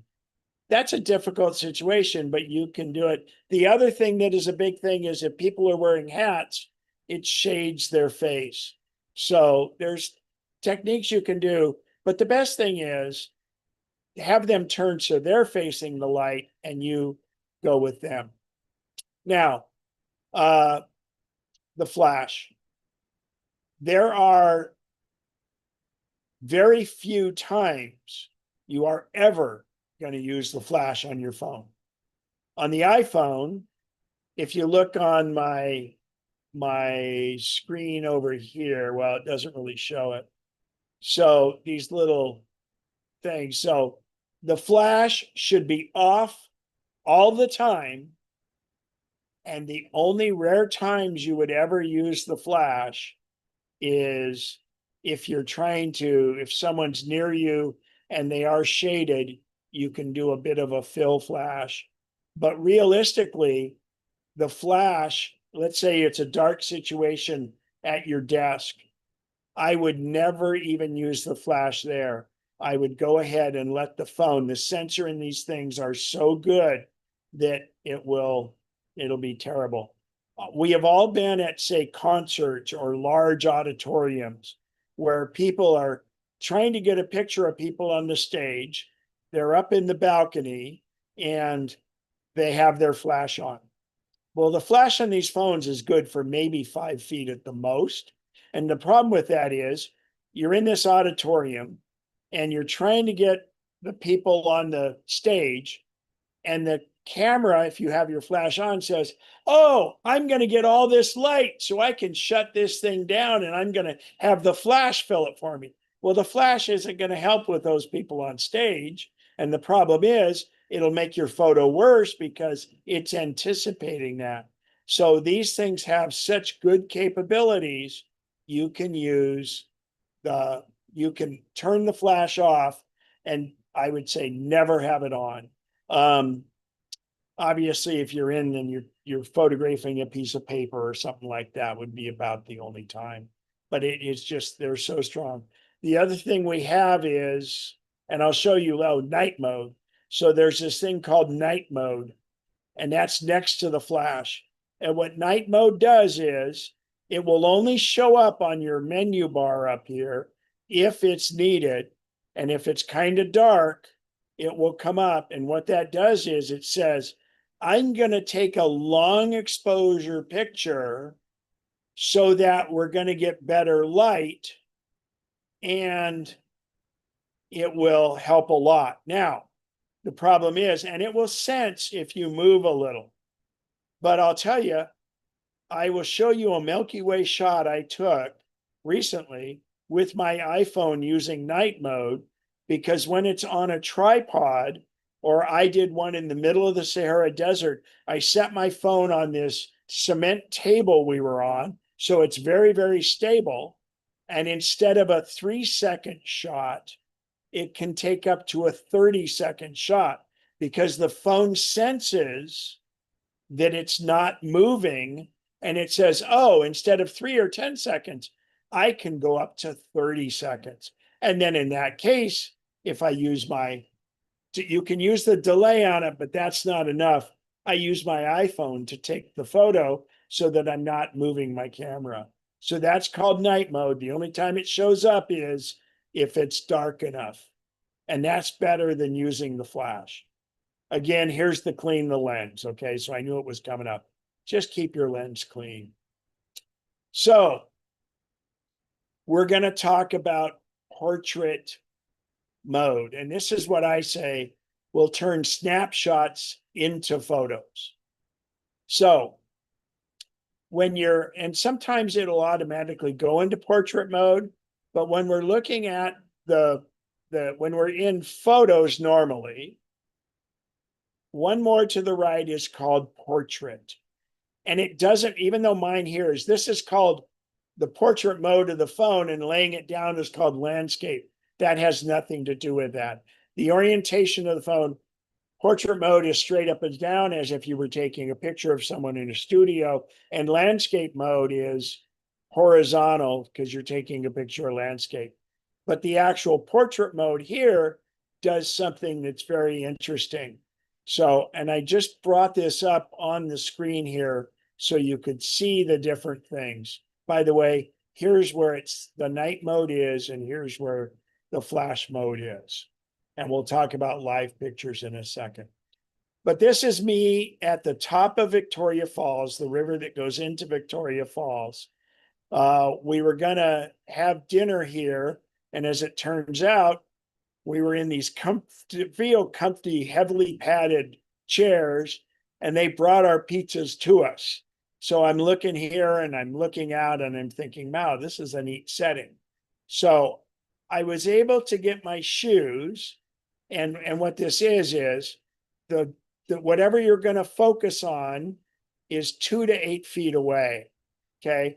Generally speaking, it's about 4 feet or more. So if you look at this picture, it is, I've tapped this to say focus on my shoes. Now, just for grins, well, I'll show you in a sec, but anyway, I could have also said focus here on the pool. But the effect here is, this is called bokeh or bouquet, BOQUET, bouquet. And there's a funny thing on this. And so, by the way, the amazing thing is you can do this with a big camera, but you can't change it. And I'm going to show you how, after you take this photo, how you can change it. So first off, if I don't use portrait mode, look at how everything is in focus here. Okay, that doesn't make a real effective photo. If I'm trying to concentrate on my shoes, because I can say, well, it was a long walk today or whatever, that's why this works. And I'll show you examples of this later. But I do this and it's bokeh. And what it does is it lessens the f-stop. But what I did with this photo, because of the beauty of the iPhone, I could go in and I edit my photo and I said, well, instead of blurring the back, I want to see everything as crisp as I can, and I turned it off. When you do that with a big camera with an expensive lens and everything, what you took is what it is.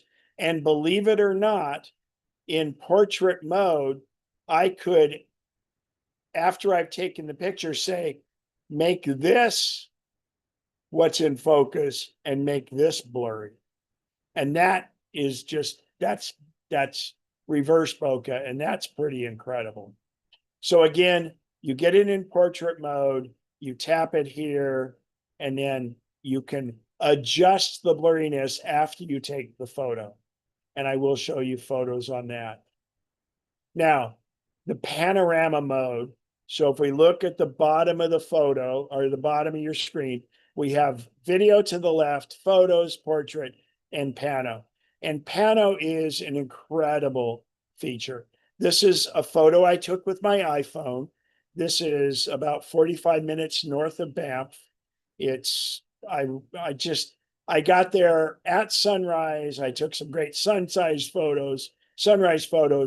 A 10-minute rainstorm came in, and then this was what it was afterwards. So the amazing thing is there's a glacier right here. There's a waterfall, and I just did a complete panorama with my iPhone. So you go into pano mode, and when you go into pano mode, first and foremost, keep your phone upright, because everybody thinks they have to do it in landscape mode. But no, your picture is going to be plenty wide. So you want to make sure you're straight up and down so that you're going to capture as much as you can up and down. And when the screen comes up, you'll see this little arrow. And these are all screenshots I did on my phone. So the arrow will be on the left, and it says, move the iPhone continuously when taking a panorama. And by the way, this was not on a tripod. This was handheld. So what you do is, it's saying move your camera from left over here to the right. Okay. You have different levels. You have 0.5, 1x, or 2. What I recommend is when you tap that, take a look and see if you're getting, the most important part is not the width, it's making sure you get what you want to up and down. If this were a 0.5, this would all be very small. And basically at 1x, you're going to get almost 180 degrees. So when you tap the button, you would start here and you start to move it to the right. And when you do it, you keep an eye on this arrow, because this arrow will deviate up and down slightly, and it'll tell you if you're going too fast or too slow.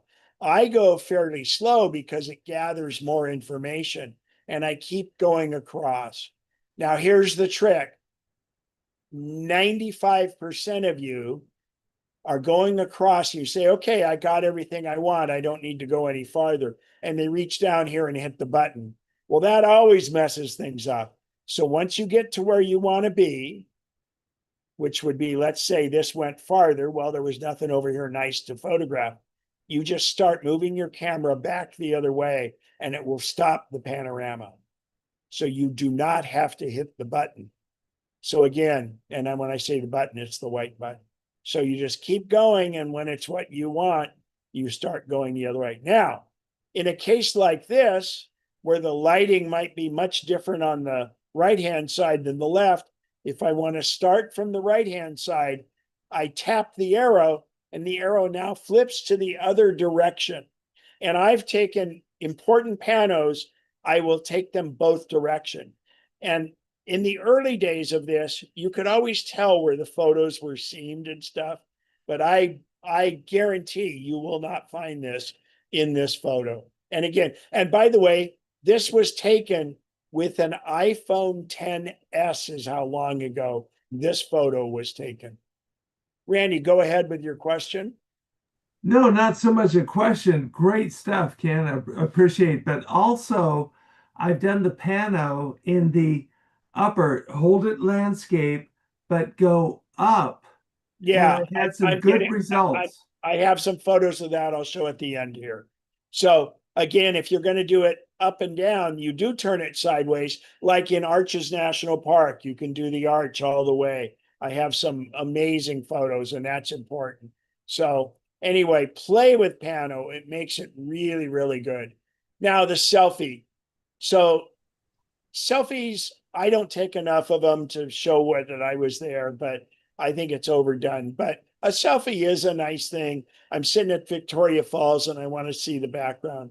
So you tap the lower right corner, it looks like a recycling sign, but you tap that, and now you're using the front lens of the camera. When I'm there and I see other people doing selfies, I ask them, would you like me to take that photo for you? Because the back camera on your phone is so much better than the front camera. Now, I make a joke of it. When they give me their phone, I say, thank you, bye-bye. And they get really excited. And I take that picture really quick so I get their expression. But then, I mean, it's all in good fun. And I look like I'm a criminal, of course. Harmon, go ahead. My question is about the previous panorama. Is that printable? Yeah, if you have a wide enough thing to print it on.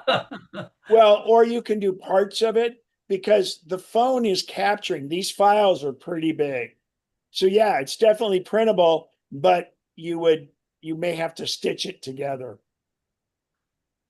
Okay. Yeah. And it's surprising.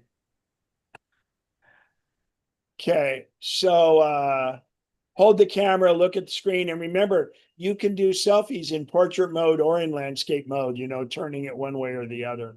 And lighting is good. You got to make sure you're facing the light, okay? And you can always have somebody else with you and things like that. Using the timer and live photos. So for group photos, you can do a 3-second, a 10-second, and then you have the camera on something and you rush back. Well, the tricky way to do this is if you have the Apple Watch, you use the camera remote app, and then you can take that picture. But the timer is good also if you've got it propped up on something and you don't want it to jiggle, you can use the timer. Live photos and long exposure. Most of the time, I don't like live photos But right at the, let's go back to a screen here and show you what live. So right here is the live photo icon, okay? I usually have it off by default, but, and I'm supposed to know this stuff. Years ago, right after COVID, I was in Morocco and they're in the Sahara Desert. And my guide showed me how you can take a live photo and turn it into a long exposure. So live photo would be the way you use live photo, it's essentially taking a short video. And what happens is it's a full frame picture, but it's a bunch of them. And so then you can pick your top one. If you had 3 people and you wanted to catch them, you said jump and you want to get it when all of them are off the ground, you could use live photo for that. But in this instance, this is my own picture down here, and I'm going to show you a good example of it. But this picture down here is in Iceland, and I took a live photo purposely because what I did is, you'll see how that's how the picture looks. I turned on long exposure and now look how it looks. And here's an example. So this is the live photo version. And here is the long exposure of the same photo. It basically draws that out. Here's another example. This is near Mount Fuji in Japan. And watch the waterfall. And it gives it that mystical effect. It also will smooth out water, like in a pond and things. So recording video, this is the last thing I'm going to go before I go into photos, and we'll do the drawing, I think. But you switch to video. But here's the thing. All these young people do the phone up and down in portrait mode. And it's the worst thing in the world, because you're going to be, everybody's going to watch the video on a 16:9 viewing thing. So remember my thing. This is thing. You want your output, you want to take it just like Ken is. I am wider than I am tall. Okay? So wider than tall. That's really important, because otherwise it gets what's called letterboxing. Randy, if it's quick, go ahead. No, it's not me. In comments, there was a question: how many dots per inch on the front camera? It isn't in dots per inch, it's in megapixels, but it doesn't matter. You should use the back camera whenever you can. The newer phones, and it varies, it's changing a lot. So we're going to talk quickly about how to share things. So you can look at the specs on the phone, and again, it's just not, think of it as a half to a quarter of what the back camera is. So sharing this is actually these zebras coming down to water. In fact, I'm going to finish share, and then I'm going to go to the raffle because of time. The rest of this will be continued on Saturday, and I'll go back through this. But basically, you go into your library, you grab this share icon, and then this menu pops up, and recent people you've communicated with, or you have AirDrop, you can add it here, you can copy, print, whatever. And then when you hit, there's a more button, and then these are farther down what you can do. So that's how to share it. You never want to send a video over email, but if the person is a blue message with you, you can send really large files. All right, we're going to talk about organization when we get there. And that was pretty, yeah, clean up and all that. So we don't have time to go through that. So let me pull up my slides that I will let run here. Oh, remember I said live photo can smooth the water out? Well, this is Aqaba in Jordan, and that's Israel over there, and this is the Red Sea. But these things here, this water was a little rough, so I did a live photo and it smoothed it out. So this beach scene, so This is a long exposure. It came in and I caught it going out. That's the one we just showed you. This is another waterfall picture. This is using the portrait mode. Notice how the back, this is an exhibit in San Francisco. It's Chihuly glass at the De Young. And if you look here, it's in focus here, but that's out of focus because you don't care what it is. That's bokeh or bokeh. This is in can't remember where, but anyway, it was just a good example of showing that. It was I think it was New Zealand actually. And this is on a fringe boat. This was the shot you saw. This is another thing in portrait mode. You can do this so it gets rid of everything else behind it. Oh, I used it for cleanup. So, oh yeah, when I do cleanup, I'll have to show you that stuff. This kind of smoothed the water, stops the droplet. This is a vertical panorama. Another vertical panorama. And this was the bamboo forest near Kyoto. And it just lends itself to this vertical panorama. Chris, go ahead and ask your question. I didn't follow how you smooth out the water. You first take it in live and Take then it as a live photo, and as long as you're not moving it, the water itself gets softened out. So again, you have to make sure you're not moving it because then the rest of the picture is going to be off otherwise. But So you- then can you need to go into edit and then go there's a loop or Yeah. So you have to do, let me get out of this. So you on the phone, when you take the live photo, afterwards you go into edit and live photo or loop or whatever, but then long exposure is what you select. I'll show you that screen super quick here. So if we go to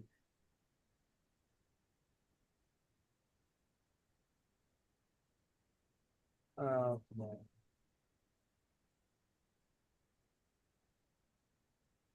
You should So turn you this go, into a PDF. yeah, I'm going to be after the thing, I'll do it. So you go in when you're at live mode, you go into edit and then you select long exposure. so Okay.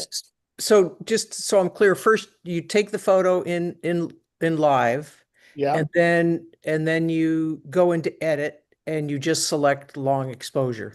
sure. And you can actually even do that on the computer on your Apple too, because you can choose that. And it's the same thing with adjusting the bokeh effect if you took it in portrait mode.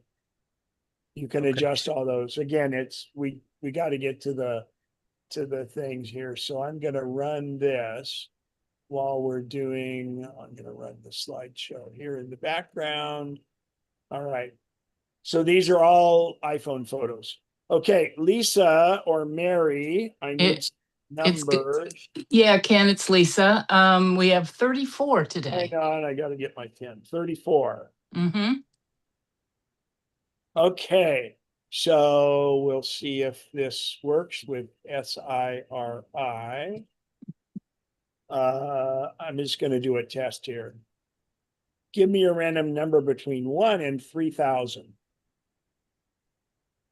Oop, I got to hit the mic. Give me a random number between 1 and 3,000. 1720. Okay, you guys can see it, but it didn't speak. So, all right. So we're doing 4 $25 gift cards. And then refresh my memory. It's 100 or 2. 1. Got it. Perfect. So the first 25 gift card is, give me a random number between 1 and 34. 5 is the number. And 5 is Bob White. Wow, that's news. Why isn't this? Thank you.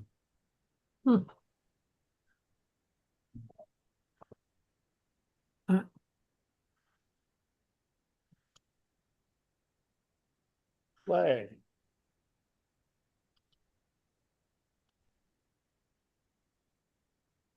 So here's another long exposure. All right, let me get that back up.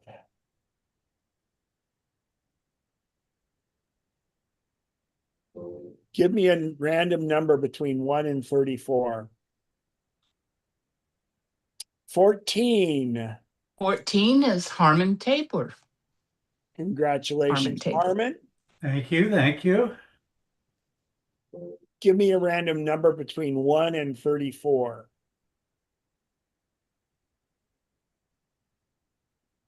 13. Oh, 13. 13 is Elfrida Delaney. Great. Okay. And this is the last of the $25 gift cards. Give me a random number between 1 and 34. 12. Well, my goodness. Elaine Hebert. Congratulations. All right. Now the $100 gift card. Give me a random number between 1 and 34. 28. 28. Randy Hare. Congratulations, Board of everybody. Directors cleaning up. No kidding. Well, some of you. Okay, Randy's paying for lunch tomorrow. Yeah. Mhm. Well, I hope everybody can make it tomorrow. Absolutely. Show Yeah. up. Great food, great fun, good opportunity. So here's another vertical panorama in Petra. Oh, the other thing I want to point out is, so Nice. see how this neat Oh, ceiling is right here? One thing I do with my iPhone, and people are blown away when they see me do it, but obviously I couldn't do it here. But let's say I set my phone right on the floor. Let's say this mosaic wasn't there. If I set my iPhone with the back camera facing up, okay? So I'm not taking a selfie. The screen of the phone is down. I set it on 0.5 or I set it on 1, and I go to my Apple Watch and I actuate the camera that way, and I get wonderful pictures of ceilings. I mean, and that's like so important. Oh, and this is John the Baptist Church in Jordan. So that was a vertical panorama I did, by the way.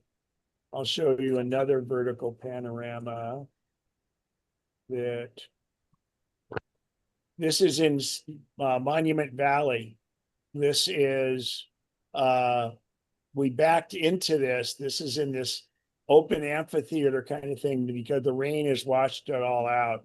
And then I did it. This is the ground here, and this is the ground here. So I did a 180-degree panorama. Panoramas turn out great. Here, obviously, a beautiful church window. Another big panorama. The Matterhorn.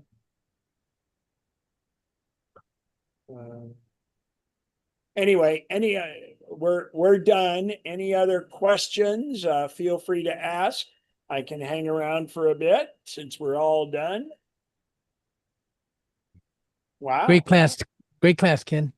Thanks. And again, I'll follow it up and we'll spend more time on it and do more examples on Good stuff. September the 5th. Woohoo! Be there, be Actually, square. The Nice reason walkthrough. this Yeah. one is I use cleanup on this one, and it completely gets rid of me. Let's see if I get into edit mode. I'm going to get out of full screen jail. Now, if I go here, Thanks, Ken. Later. hey, take care. So, clean up.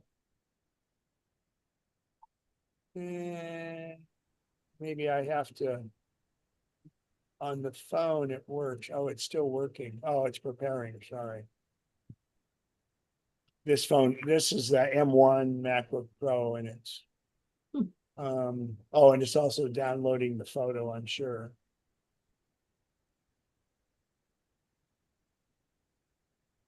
Do, do, do, do, do, do, do. Okay.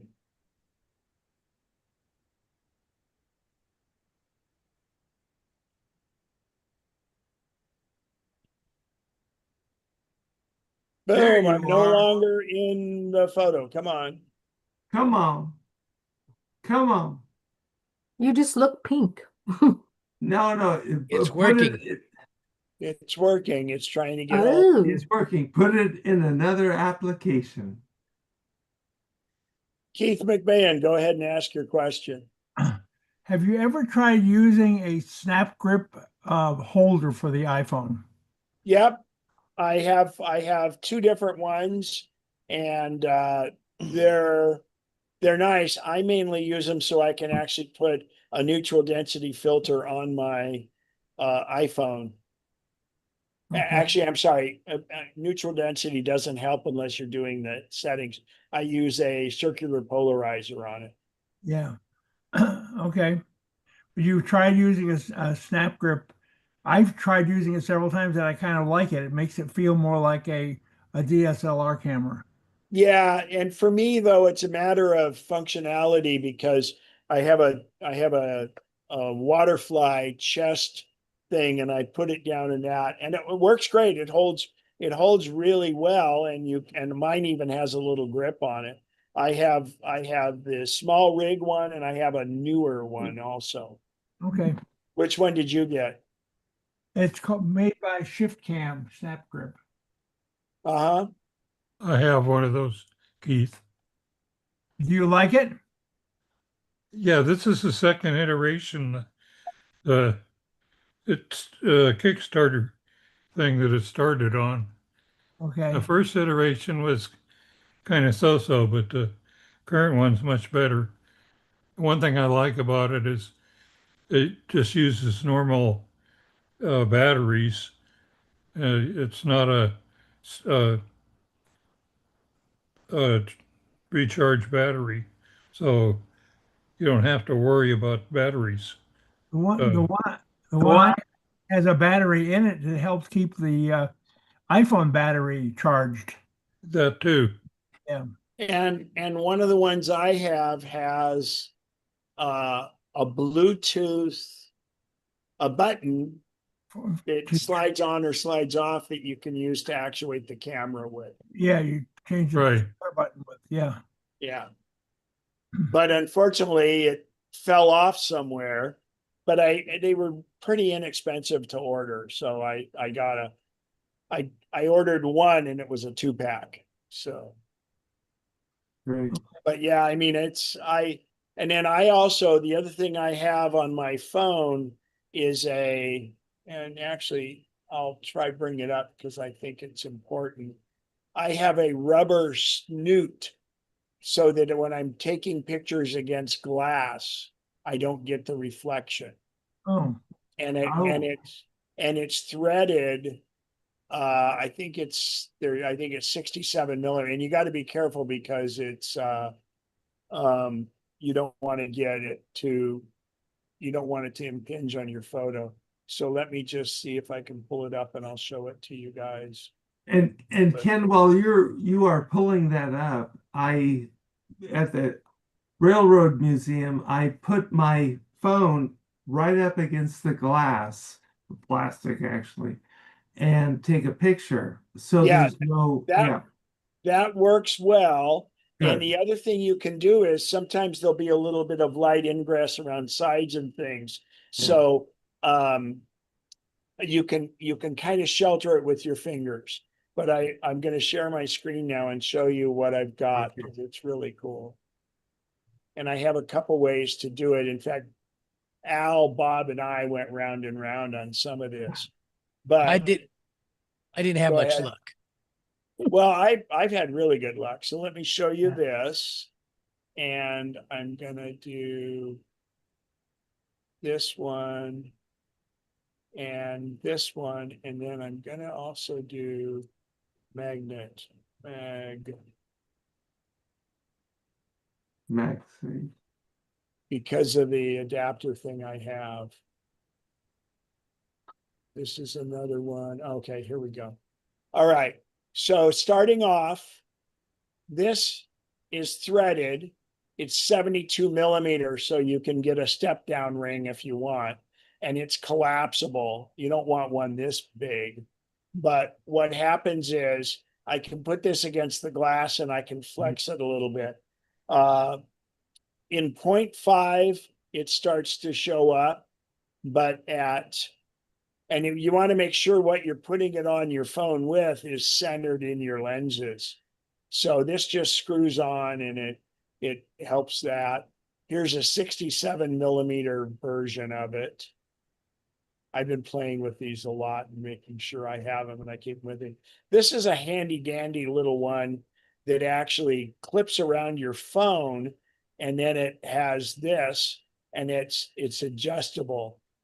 And that one's not too bad. It's $15.99, but I've kind of graduated from that. This thing is pretty neat. So it's magnetic. So the new 17, I had this all set up with the 15 and the 16, but then they made the camera bump different. So this is a MagSafe to this, and it's a, how many millimeter? Oh, it'll show right there. KNF, CPL. Wow, I think that says 58 millimeter. So that, yeah, but you can see it uses the MagSafe. So you just pop it on and off, and you could have your CPL on that. And then this is the one I got along, and this one seems to be working pretty well. If you have a case, you get a little light leak around the perimeter, but it works pretty darn well. And it's, let's look at the, I think, it's 67 millimeters. And it's a little expensive. Oh, and then these little arms on here, they're with the teeny screwdriver that's included, you can not put these arms on, and you don't need them. Those are for cold shoes, like for bloggers and things like that. So I just keep this smooth like that. And I have a circular polarizer on here. And then if you have the max version or the regular version, this just slips in and out. So Great. anyway, that's kind of the setup. I ended up with the one that just clips on. Others, Yeah. for one reason or another, were not satisfactory. Yeah, that one works pretty well. I dislike that because it moves on me and stuff, because I'm taking it in and out pretty quick. But no, the clip-on one works very well. Go ahead, Randy. Oh, sure. Hey, I owe you an apology, not for me, not for Elaine, you know Elaine, but the shuffleboard committee last weekend, Irene and Ivan at where you live, they took us on a tour, and that was Irene and Ivan, not Elaine and Randy, that interrupted your Tesla meeting. But that was me that was waving at you. It was so quick. It's funny because we have 109 members. I know. And when I first moved here 11 years ago, I Yeah. called this place Sun City Lexus Hills because it was all Lexuses. Yeah. And if you drove around, you probably see that it is now Sun City Tesla Hills. And the amazing thing is, people are embracing the full self-driving because of their eyesight and their ability to drive.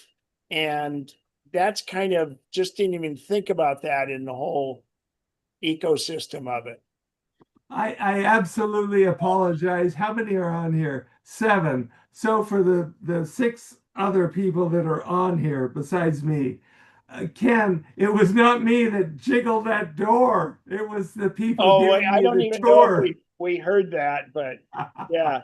So you guys were just doing a tour, and did you see it was the Tesla Club, or did you just we, say, we, well, I we want to saw look? it was a Tesla club, and then when I looked in, it's like, who's Tesla?